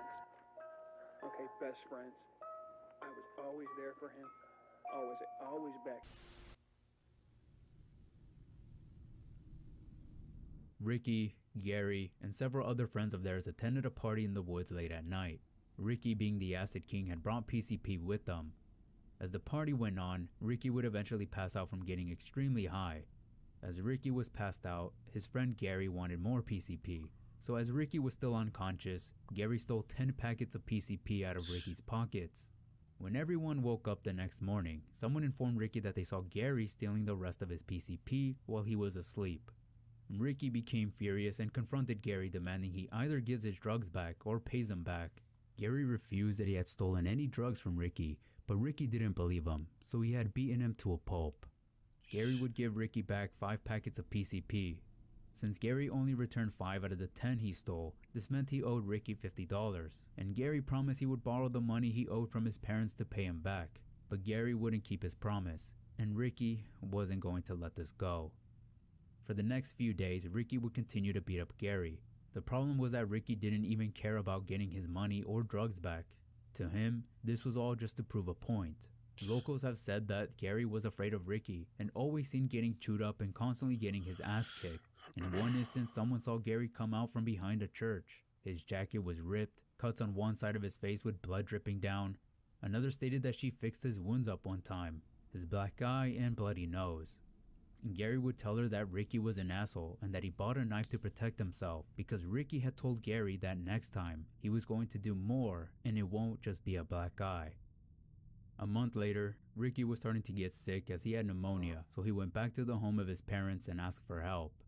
Despite what his father said of never coming back, Ricky's parents couldn't resist seeing their child in pain, so Ricky was sent to the Long Island Jewish Hospital. While Ricky remained in there, his parents wanted to have him institutionalized. They explained to the doctors about the grave digging incident, his daily use of PCP and other hallucinogens, suicide attempts/jokes, and his threatening behaviors. But the psychiatrist didn't believe there was anything wrong with him. They said Ricky was antisocial, but was neither psychotic nor dangerous, so they let him go. Now that Ricky was back out again, he was still not done with Gary. I love you. Do you love me? On June 19, Jimmy was released from jail after serving 8 months. He met up with Ricky and Albert. The three were planning to go to the Aztecia woods to get high, but what confused both Jimmy and Albert was when Ricky decided to invite Gary along. They believed maybe Ricky had finally let go of the whole drug incident. The four headed their way deep into the secluded woods at 8 p.m. They made a fire, and according to Jimmy, they took somewhere between 30 to 40 hits of PCP and LSD altogether. Now, these four have hung out in the woods at night before, but this night though was a bit different than the others. Reason was there were 3 crows that would circle around right above the teenagers' campfire. Ricky noticed this, and keep this in mind as it will be important later on. As the night went on, the fire would slowly die out, so Ricky would suggest using Gary's jacket as a kindling. Gary would refuse to throw his entire jacket into the fire, but agreed to cut off and use his sleeves, and later his socks. As the fire started to die out again, Ricky suggested to cut Gary's hair to keep the fire alive. Gary would refuse, but Ricky didn't listen. He didn't want to hear a no from Gary, so Ricky got up and Jimmy held Gary down. Ricky cut out clumps of Gary's hair using the pocket knife he carried. Once cutting it, he threw it onto the fire and Gary said, "I'm getting bad vibes that you want to hurt me." Ricky replied, "Hurt you? I don't want to hurt you. I want to kill you." Ricky immediately pounced on Gary and bit him on the neck, then proceeded to stab him somewhere between 17 to 36 times. During the stabbing, Ricky had shouted to Gary, "Say you love Satan," and Gary wouldn't comply to his request. Instead, he would shout back, "I love my mother." Each stab, Ricky would tell him to say it, but Gary never does. Once Gary was dead, Ricky would gouge out his eyes. Some people believe Ricky had gouged his eyes as some sort of satanic ritual, and Ricky had said that the crow is above cod. He believed Satan manifested as a crow, and the call was a sign that the devil was pleased of his doing. And where was Jimmy and Albert during all of this? Well, we don't really know. You'll see why. For 2 days, nobody knew about the murder of Gary for 2 reasons. One, his body was deep into the secluded woods, so the chances of him being found were slim. And 2, he was a frequent runaway, so nobody really questioned about his whereabouts. But good old Ricky couldn't keep this to himself. He would later start bragging to his friends that he killed Gary as a sacrifice to Satan. And Jimmy would tell him to stay quiet about it as he just wants to forget about it and move on. But Ricky didn't listen. According to a local by the name of Rich, he says he saw Ricky one night, and Ricky told him that he killed Gary, but Rich didn't believe him. The next night, Rich decides to see the supposed dead body because he thought Ricky was bullshitting as usual. As they head into the woods, he tells Ricky, "Rick, what the hell did you kill? A fucking cat?" And then Ricky points and says, "There it is." Rich finally saw Gary's lifeless body covered with a thick pile of maggots and leaves on top. Rich turned around and quickly ran off. He says Ricky seemed calm about the whole thing. As he meets with him back at the park, Ricky tells him, "See, I told you." And when asked why he did it, he responds with, "For kicks." For 2 weeks since the brutal killing, Ricky would continue to brag and show his friends Gary's body. But as days went by, both Jimmy and Ricky's paranoia would slowly increase. They returned back into the woods to move Gary's body in a shallow grave. His body was badly decomposed, and as they tried to move him, Gary's head came off. Afterwards, the thrill of the murder would start to fade for Ricky, and he was back to being bored. Jimmy and Ricky would leave Northport and plan a road trip to head to California. They planned on making a career by selling drugs. The next day, on July 1st, a 16-year-old girl would call the police to report of Gary's body, but the officer who answered the call didn't see anyone by the name of Gary being reported missing. When the officer asked what the girl's name was, she quickly hung up. The officer simply dismissed it as some prank call. At this point, Ricky and Jimmy were 160 miles away from their hometown before they needed more money to be able to progress their road trip. They sold some mescaline and bought a junker car for $50. Back in Northport, on July 4th, 3 days after the call, the police decided to go to the woods to look for Gary, as they were confirmed by his mother that she hasn't seen Gary in a while. She even stated that she once got a phone call by someone with this eerie voice saying, "You'll never see your son again because I just killed him." Police used 4 canines and eventually found a pile of bones, a denim vest, pants, and a pair of shoes.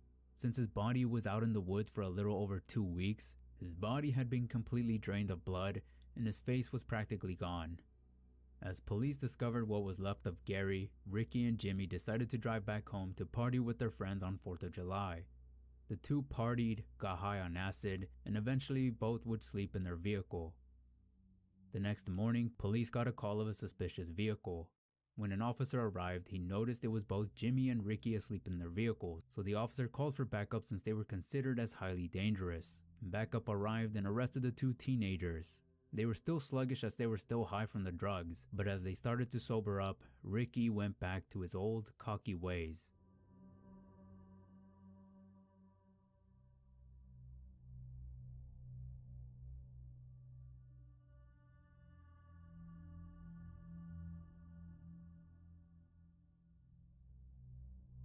Ricky first told police that he didn't know anything about the killing and that he hasn't seen Gary in some time.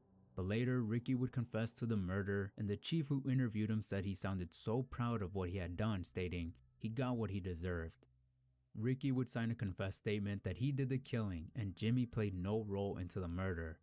At least, that's what he told Jimmy, because in reality, Ricky was lying. He actually told police this: "I was holding him on the ground and Jimmy kicked him in the ribs. I looked up at Jimmy and Jimmy indicated to cut his throat.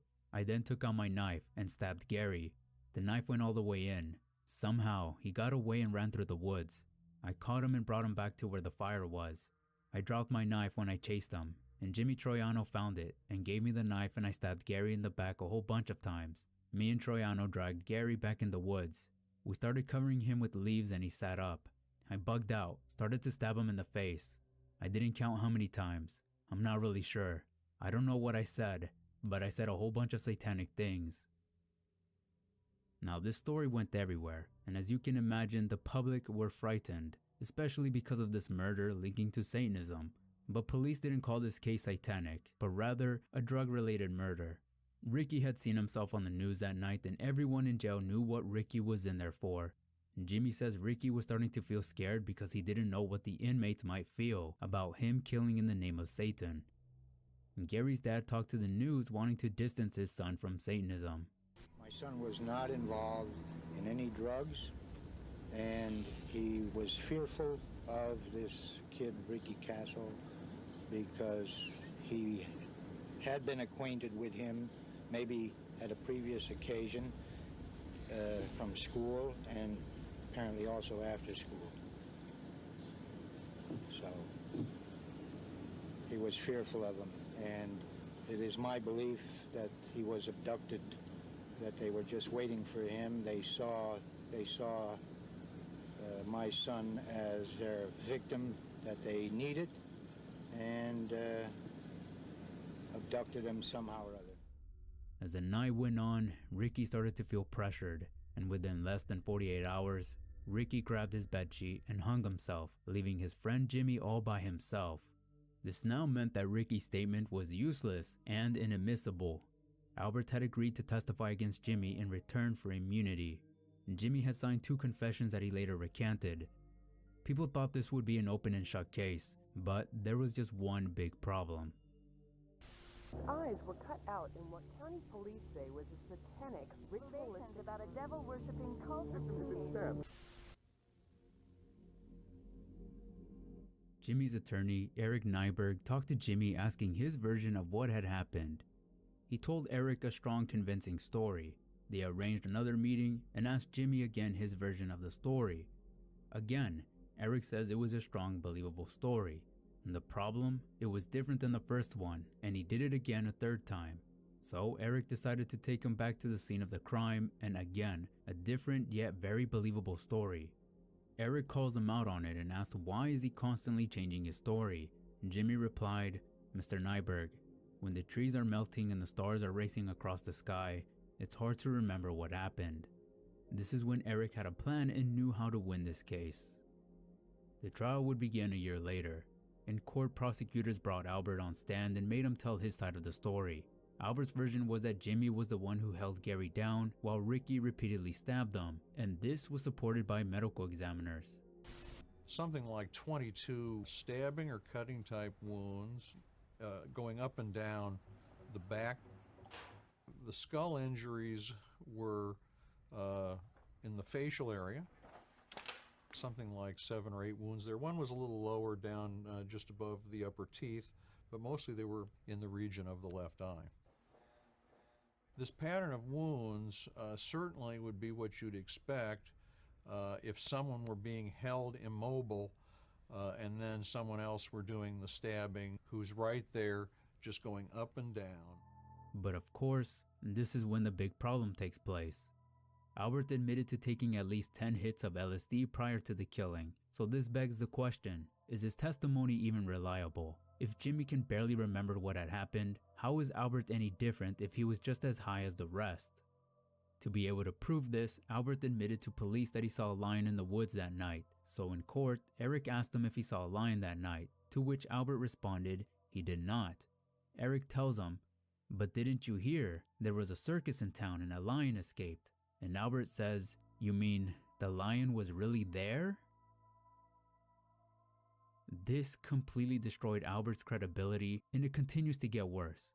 On cross-examination for the first time, Albert admitted that prior to the attack, he had taken part in attacking Gary by kicking and punching him along with Ricky and Jimmy, and Albert would then recant his statement and said he was positive Jimmy never held Gary down. Eric would now make his closing statement to the jury. "Ladies and gentlemen, I humbly and respectfully submit that only God Almighty knows or will ever know what happened that night. If Jimmy Troiano or Albert Quinones deserve to be punished, it is the Almighty to make that decision." 3 days later, the jury returned with a verdict. Jimmy Troiano was found not guilty for second-degree murder. Port Long Island say death threats have forced them to post guards at the homes of 5 community residents as a grand jury continues. Once it was all over, the media were going after rock and metal bands like Alice Cooper, Judas Priest, and AC/DC, and my biggest guess is because these were commonly known as Ricky's favorite bands. After all, he was wearing an AC/DC shirt the day of his arrest. They also blamed role-playing games like Dungeons & Dragons. People in Nordport were worried that the killing would leave a bad reputation, but after many years, it was calm, quiet, and nothing like this ever happened again. Of course, this didn't stop people from believing devil worshippers were out there, spreading the words of evil. Also being sold for healthy reasons. Man, what's healthy about selling a knife to this and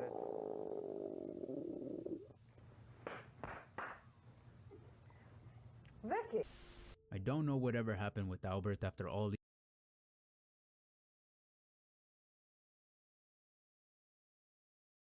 Oh my goodness.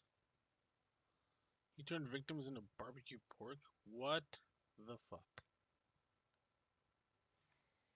Ay, ay, ay. Right back.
Alrighty. Are you guys ready? We are gonna play tomorrow.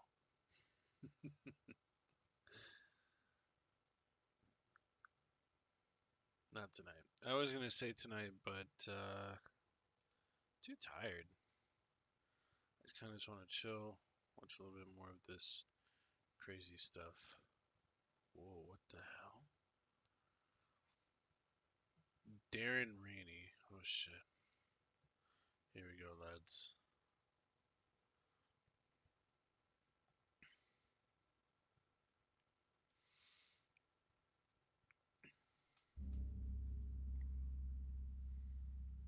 This case takes place in the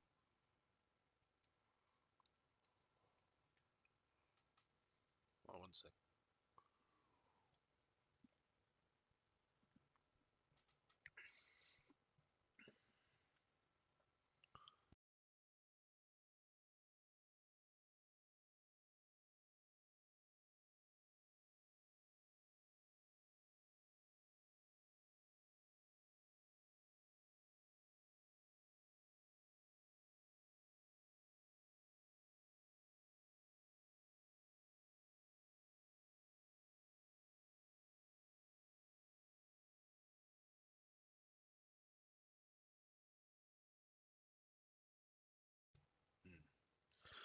Konodaima soda. Oishi.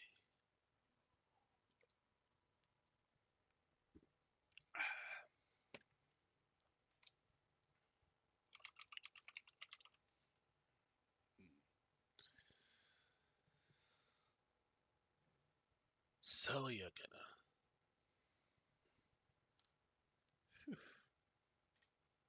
Okay. You guys ready? Let's do this. This case takes place in the Florida Dade Correctional Institution on the 23rd of June, 2012. Darren Rainey was a 50-year-old man who was serving time in the Florida Correctional Facility. It was in August of 2011 that Darren was sentenced and was given a 2-year sentence for a minor non-violent illegal substance charge. Darren was seen as a decent inmate who didn't cause too much trouble. He was a religious man who would often sit in his cell and read his Quran. Although Darren was suffering with chronic and severe mental health issues, notably schizophrenia. He was prone to having episodes but was taking some medication to counteract them.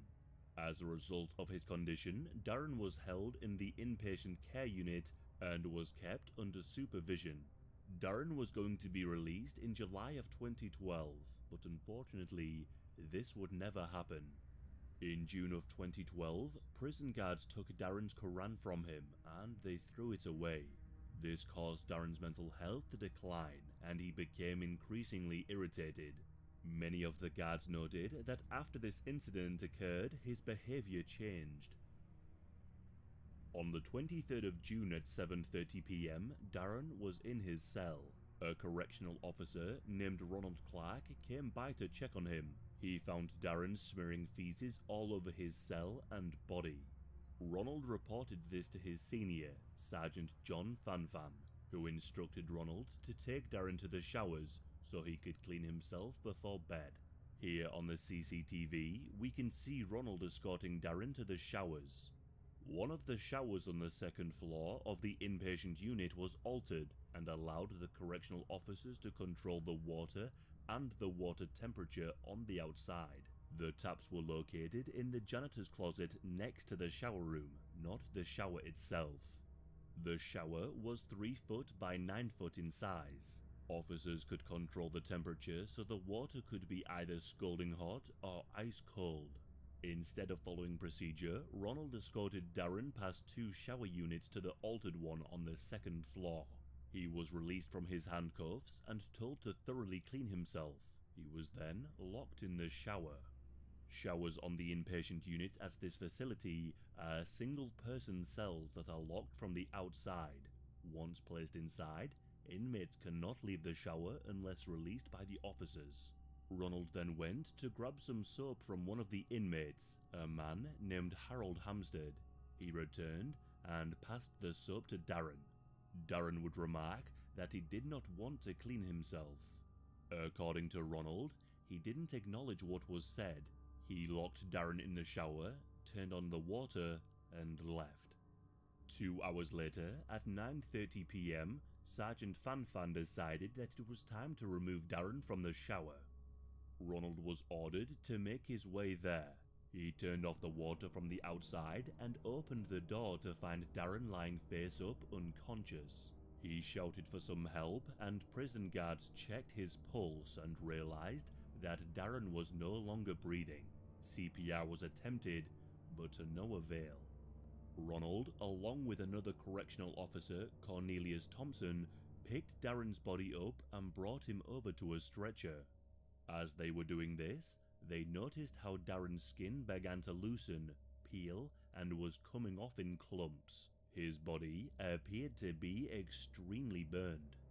Darren was carried on the stretcher over to the prison's medical center and given some medical treatment, but their efforts proved to be unsuccessful. Darren was pronounced dead at 10:07 p.m. So, what exactly happened? The following day, on the 24th of June, the MDPD crime scene unit arrived at the facility to conduct an investigation as to how Darren died under their supervision. The correctional officers were questioned, and they gave their version of events, which is the story I have told so far. Photographs were taken of Darren's body, and these images are available online. But be warned, they are incredibly easy to find. Even searching his name can bring them up. If you are squeamish, be careful when searching, as the images are incredibly distressing. The investigators noted that it seemed that Darren's body had suffered serious burns whilst in the shower. Skin was peeling off from his arms, legs, back, face, and chest. Later that day, an autopsy was conducted. The chief medical examiner, Dr. Emma Liu, stated that she was not able to conclude what the cause of death was. But this is when things get very strange, at least in my opinion. Dr. Liu told the investigators working on the case that there were no burns on Darren's body. If you're not squeamish, now would be a good time to look at the images of Darren after he was found in the shower. If you do not wish to Google these images, then I shall explain. The images show Darren's lifeless body laid on a medical table, and as I said before, a large amount of skin is peeling from his body. The layers of skin underneath are also extremely red. Although I have absolutely no medical training, it does seem to me that Darren suffered serious burns. Following the ruling that Darren's death was unexplainable, later that year, a report documented that there was not enough evidence to further investigate. Some media outlets reported that Darren had simply died from a heart attack in the shower, due to the fact that his medication can hinder the regulation of body temperature, and the images of Darren's body had not yet been released to the public, and thus, the case of Darren Rainey was forgotten. That was until a number of complaints aimed at the prison guards came to the fore. Inmates at the facility complained that the guards would abuse their power. Many of the prisoners made claims that the officers would punish them with beatings, SA, and in some instances would lock them in the shower on the second floor and turn on the water either ice cold or scalding hot. This was the same shower in which Darren Rainey died in. It was alleged that the shower would be used to break inmates into submission. Julie Brown from the Miami Herald and the Huffington Post began to dig deeper into the case of Darren, and they pushed for answers. Pressure from the media resulted in the MDPD delving back into the case. They began to question some of the people that worked in the prison at the time of Darren's death, and some of the inmates. It turned out, in the initial investigation into Darren's death, many of the people were not questioned, and possibly deliberately so. An inmate named Harold Hampstead came forward to testify and give information. He was the one who had logged multiple complaints against the prison, which got the attention of the Miami Herald. Harold is serving a 170-year sentence, and his cell was located below the showers in which Darren died. Harold claimed that he would often see the guards taking inmates into the shower for punishment, and that it was all too common. Harold remembers the night of the 23rd of June 2012.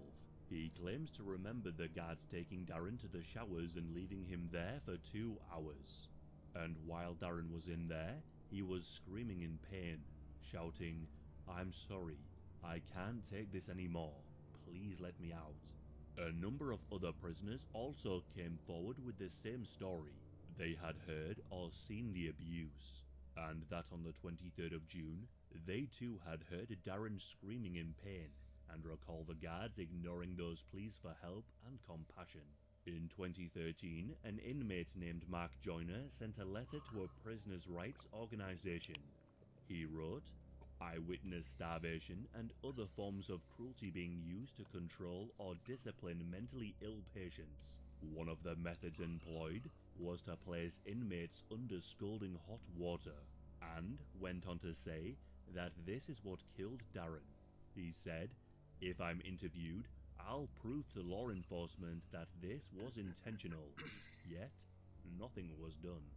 When the case came to the light again in 2014, Mark was questioned. He stated that he saw Darren being taken to the showers and heard him scream out in pain, complaining that the water was too hot, and begged to be let out.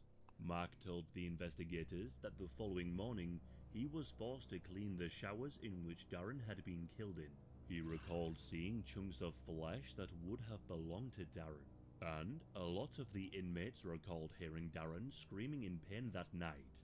Following this, former employees of the prison soon came forward and stated that they too had seen and heard prisoners being tormented. They corroborated the stories that the prisoners had told, and these people were reliable witnesses, being medical and mental health professionals. One of the nurses that had tried to resuscitate Darren claimed that his body had been warm to the touch, and that his body temperature had exceeded 102 degrees Fahrenheit, which is 39 Celsius. The nurses also wrote in their report that Darren had suffered significant burns to his body. This was also backed up by a paramedic who attended the scene, who also claimed that Darren's skin was burnt. Prison officials tested the temperature of the water from the shower where Darren was locked into, and the test concluded that the water could reach temperatures of 160 degrees Fahrenheit, which is 71 degrees C. This temperature is capable of causing burns. In fact, when they were testing the water, it splashed back on one of the people. They stated the water was hot enough to cause them pain. In 2016, Dr. Emma Lou finally published the finalized version of the autopsy report, and the death of Darren Rainey was ruled as accidental. She put down the cause of death to Darren's medication that he was taking for his mental health issues and his heart disease. Dr. Lou stated that the death of Darren was not due to the correctional officers, and made little mention of his skin, putting the skin slippage down to decomposition and not burns. And then, in 2017, the state attorney Catherine Rundle and her office created a 101-page report. This report backed up that Darren's death was accidental and had nothing to do with the correctional officers.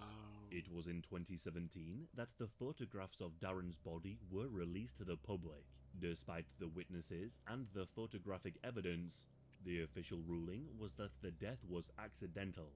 A number of forensic experts spoke to the Miami Herald about Dr. Lou's findings regarding the autopsy, and they strongly disagreed with her findings. They believe that Darren had indeed been burned. They found her explanation of skin slippage due to decomposition preposterous. In my opinion, the guards did indeed take Darren to that shower to punish him, hence why they walked past 2 showers to that one. This case has to be one of the strangest I have come across, and sadly to this day, no one has been held responsible for what happened to Darren. In fact, a couple of the correctional officers were given promotions. There were 4 officers that were deemed to be responsible for what happened to Darren, and it stated officially that Sergeant John Fanfan, Cornelius Thompson, Ronald Clark, and Edwina Williams did not act with premeditation, malice, hatred, or evil intent. In 2018, Darren's family received a $4.5 million settlement, which came from the taxpayers. Despite this, the case of Darren Rainey remains accidental. What is so tragic about this case is that Darren was clearly in need of help with his mental health, and instead of getting this help, he was tormented by the correctional officers, and sadly, this is likely the end of the story.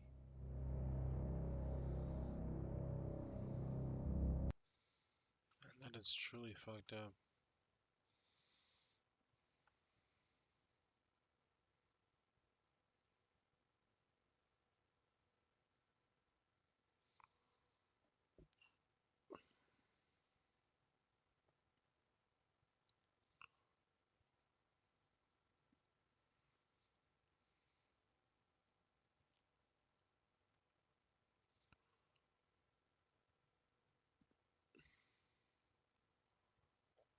The fuck? Alright, let's watch one more.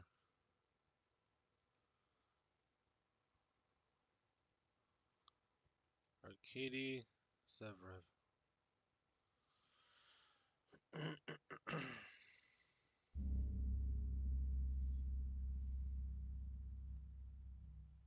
This case takes place in Russia on the 3rd of October 2018.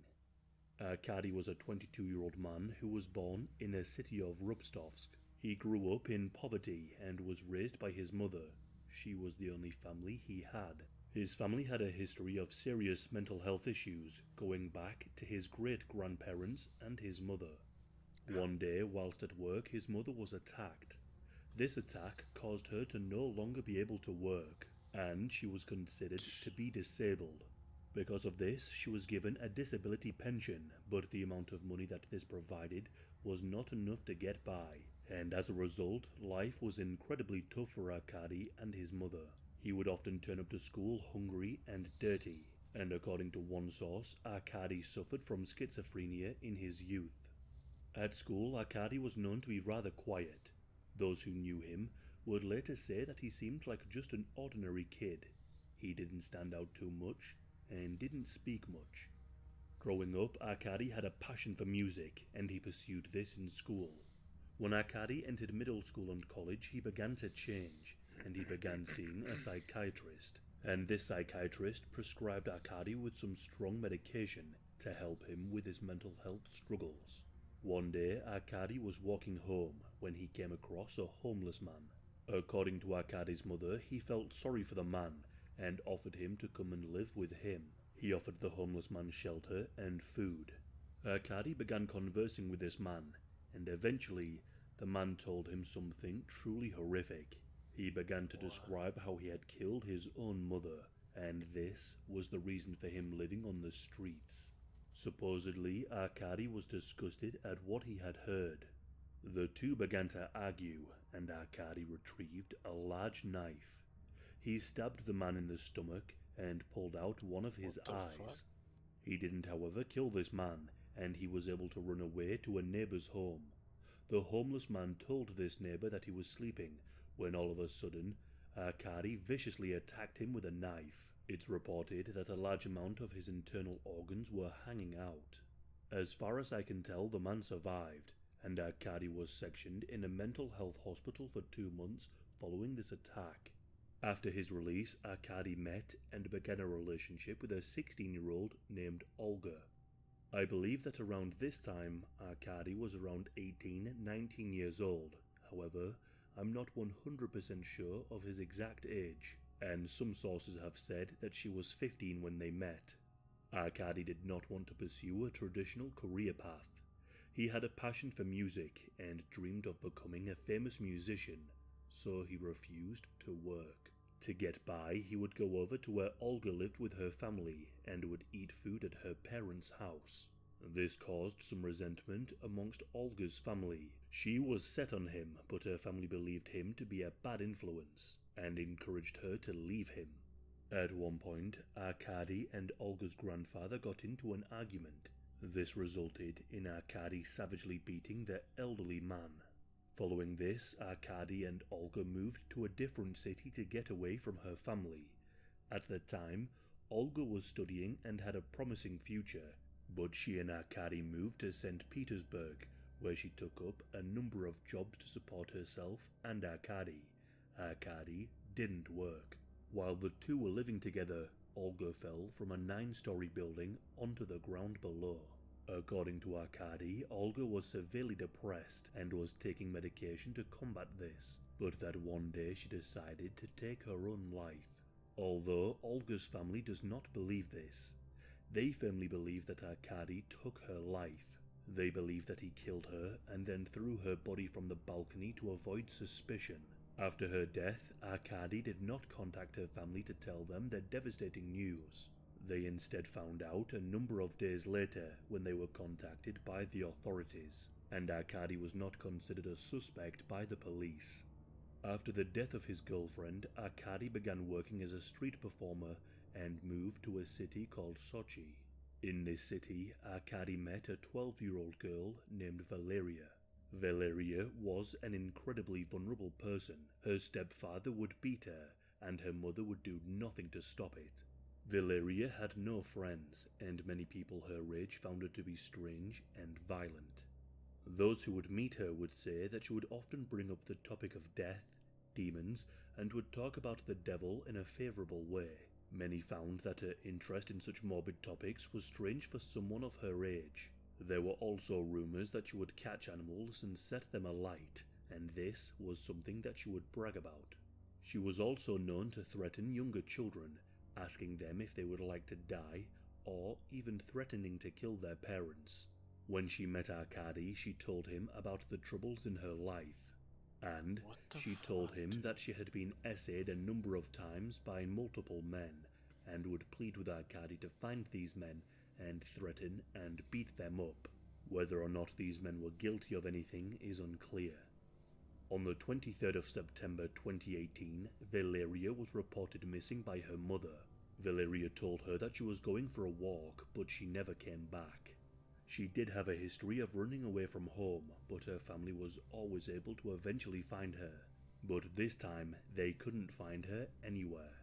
Valeria had run away with Arkady. The two began living in a hostel together and would steal food and necessities from stores just to get by. The two then embarked on a 2,400-kilometer journey to St. Petersburg and began looking for somewhere to live.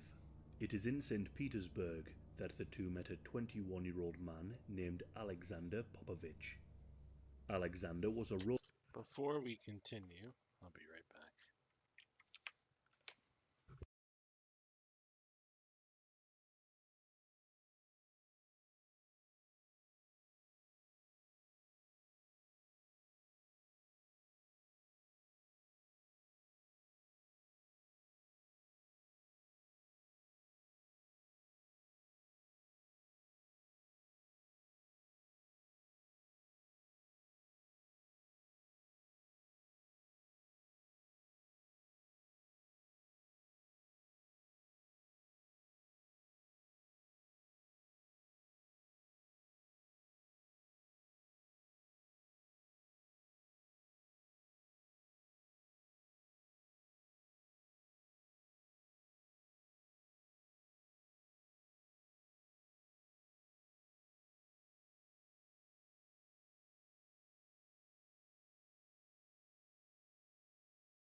Should have gotten some water, but that's okay.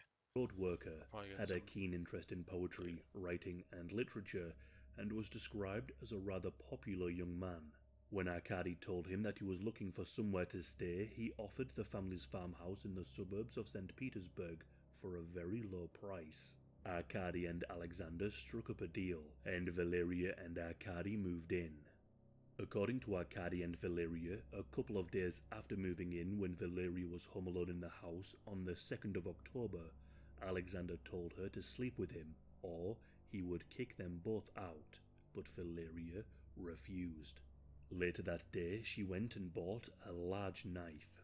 At around 11 p.m. that night, Alexander came by again. It was his little brother's birthday, and he had come by the home to give Arkady and Valeria some beers and cake.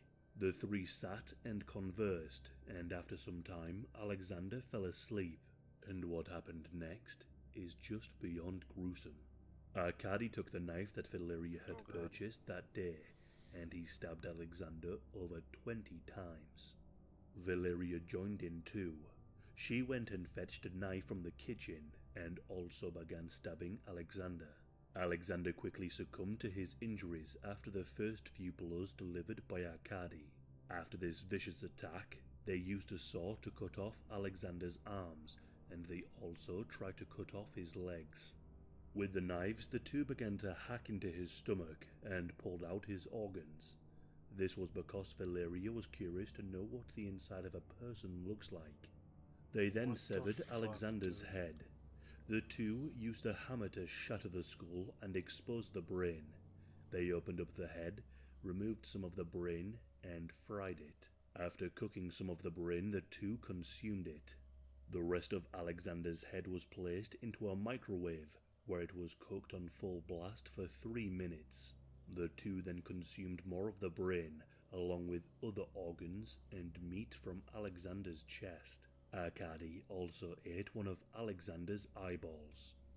On the morning of the 3rd of October 2018, the police were called to Alexander's house after locals noticed smoke coming from it. Once inside the house, they made a truly horrifying discovery. Alexander's body parts were found fried in the griddle, and his head was found in the microwave. Locals told the police that they had seen a young man and a teenage girl leave the house. The two had tried to turn on the cooker to cook some more of Alexander's flesh, but the cooker caught fire and the two fled and were spotted by the locals. The locals were able to give a description of the couple, and it wouldn't take long for Arkady and Valeria to be arrested. The two were taken to the station and questioned. Arkady described to the police how he gouged out Alexander's eye, boiled it, and ate it along with his heart and brain. He also admitted that Valeria was his girlfriend, and he had encouraged her to eat Alexander's flesh. Arkady then told them that he went to sleep, while she stayed up all night staring at Alexander's corpse, taking great delight in what she and Arkady had done to him. Valeria told the police that she had used a frying pan to cook and eat Alexander's heart, describing the taste as being too sweet, but that the brains turned out to be much more tasty. When asked why he would consume the brains of another man, Arkady replied that he was curious about the taste of brains after his previous girlfriend died, falling out of a window and cracking her head open. He said he saw her brains on the pavement and had been fantasizing about it ever since. And when they were both asked why they committed this crime, the two gave a number of reasons. They claimed that it was because Alexander had allegedly tried to have relations with Valeria. Another version says that they just wanted to see what the inside of a human looked like, so they killed him in his sleep. Another source says that they had gotten into an argument with Alexander over rent, and that Valeria told Arkady to kill him. What exactly happened is a little unclear, as it seems that they changed their stories a number of times. Arkady was asked by the police to recreate what he did to Alexander. In a chilling video, we can see him playing out the disturbing crime. The news shocked the country. It then came out that Valeria was below the legal age of criminal responsibility, and she was not to face any criminal charges. What? Meanwhile, Arkady was charged with a number of crimes: murder, cannibalism, and having an inappropriate relationship with Valeria. Whilst in custody awaiting trial, Arkady tried to take his own life. His attempt was somewhat botched, but he was comatose as a result.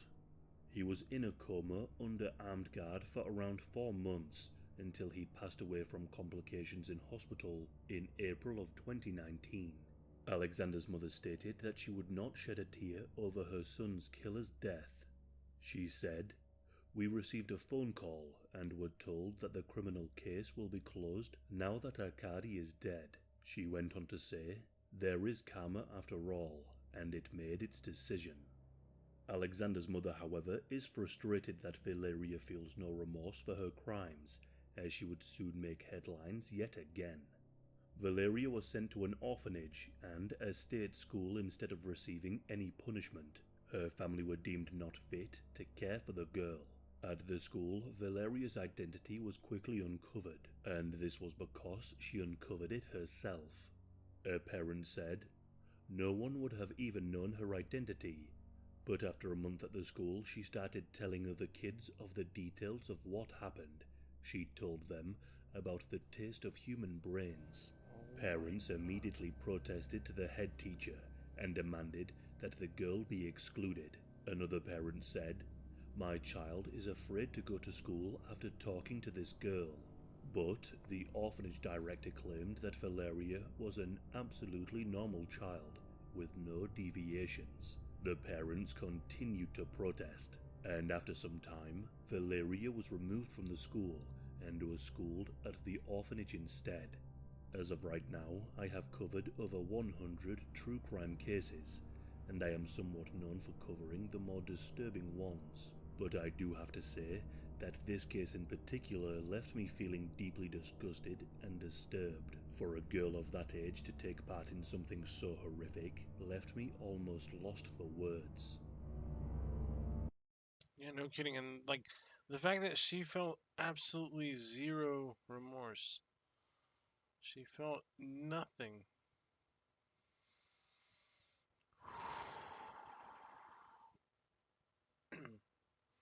Is this what's his face?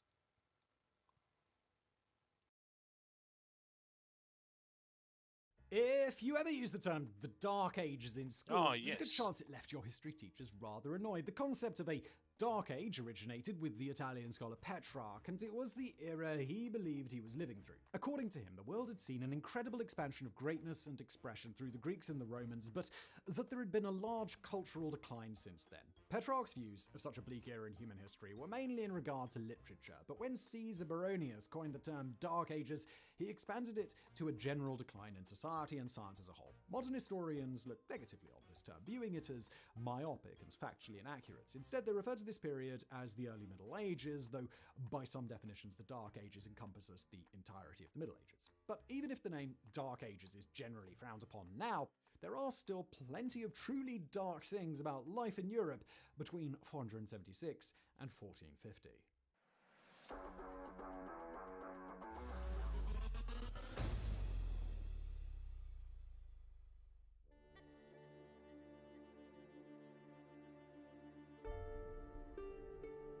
So, when the Roman Empire collapsed, centralized government died with it throughout the majority of Europe. This would last for centuries, and most lands were ruled by feudal lords. Feudalism was a hierarchical structure by which lords would own the land that peasants worked on in exchange for protection and the right to live there.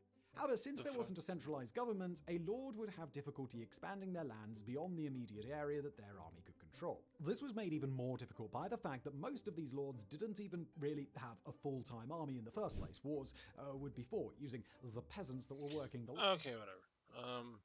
Let's actually play some Hybrid Heaven, shall we?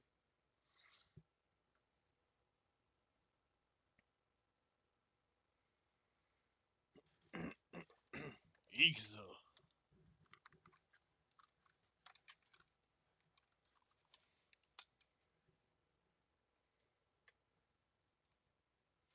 But don't worry, I'll be playing some Rayman 2 tonight or tomorrow.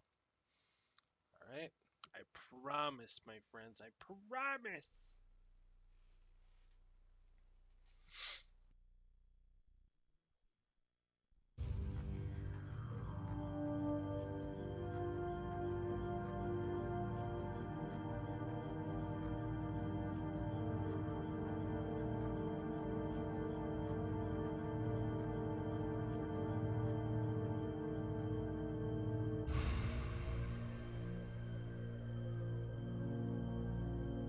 Let's do battle mode. Let's do creature battle. We'll do 5 matches. With our level 14 character. Let's go.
Got him.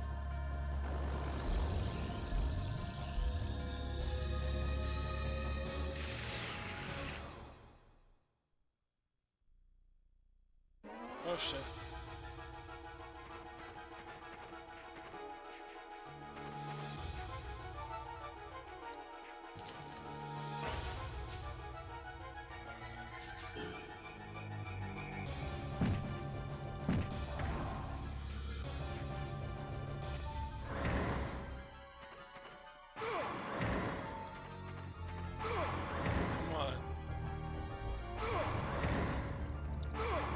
Really?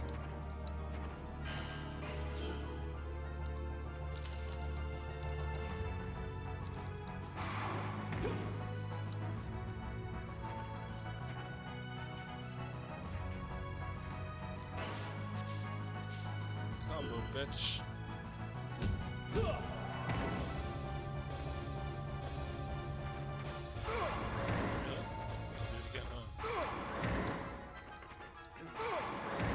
This dude's an ass. Guard, guard, guard. Really?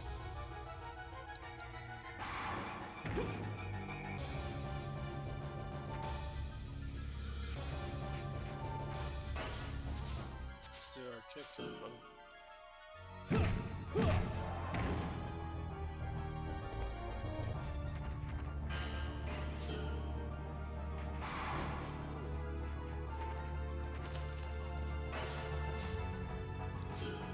What is...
Ooh, one more.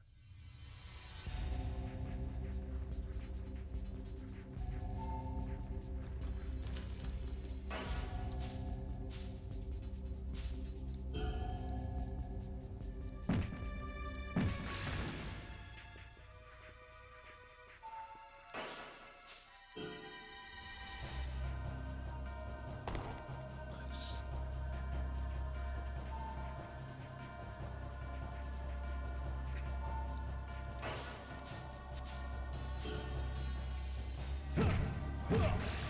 Bitch. Might as well.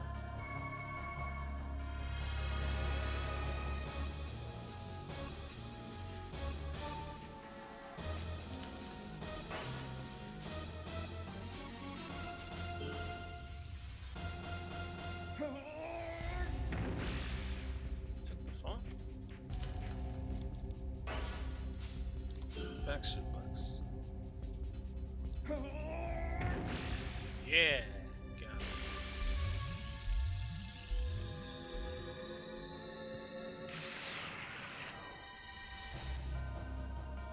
I think that was it. Oh, one more?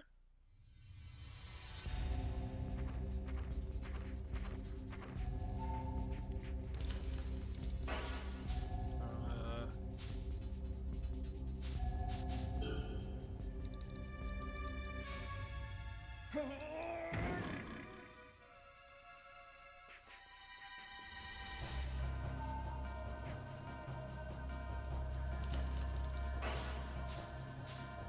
Headbutt.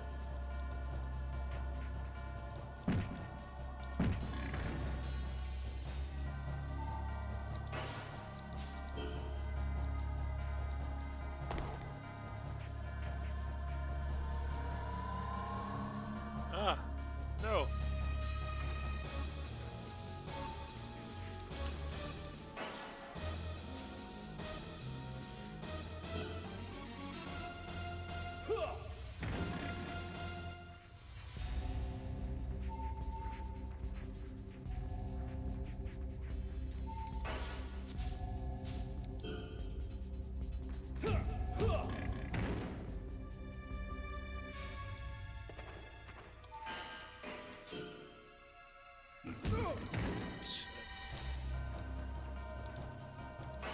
Bitch.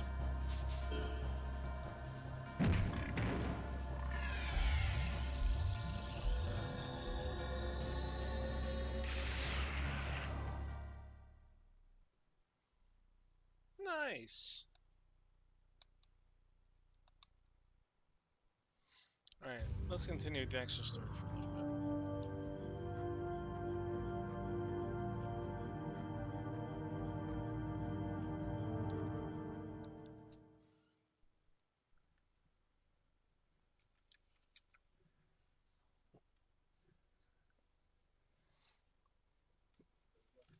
Snowball.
Actually, you know what? I'm gonna get some water. Sorry. I should have done that beforehand. My apologies.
Alrighty, guys.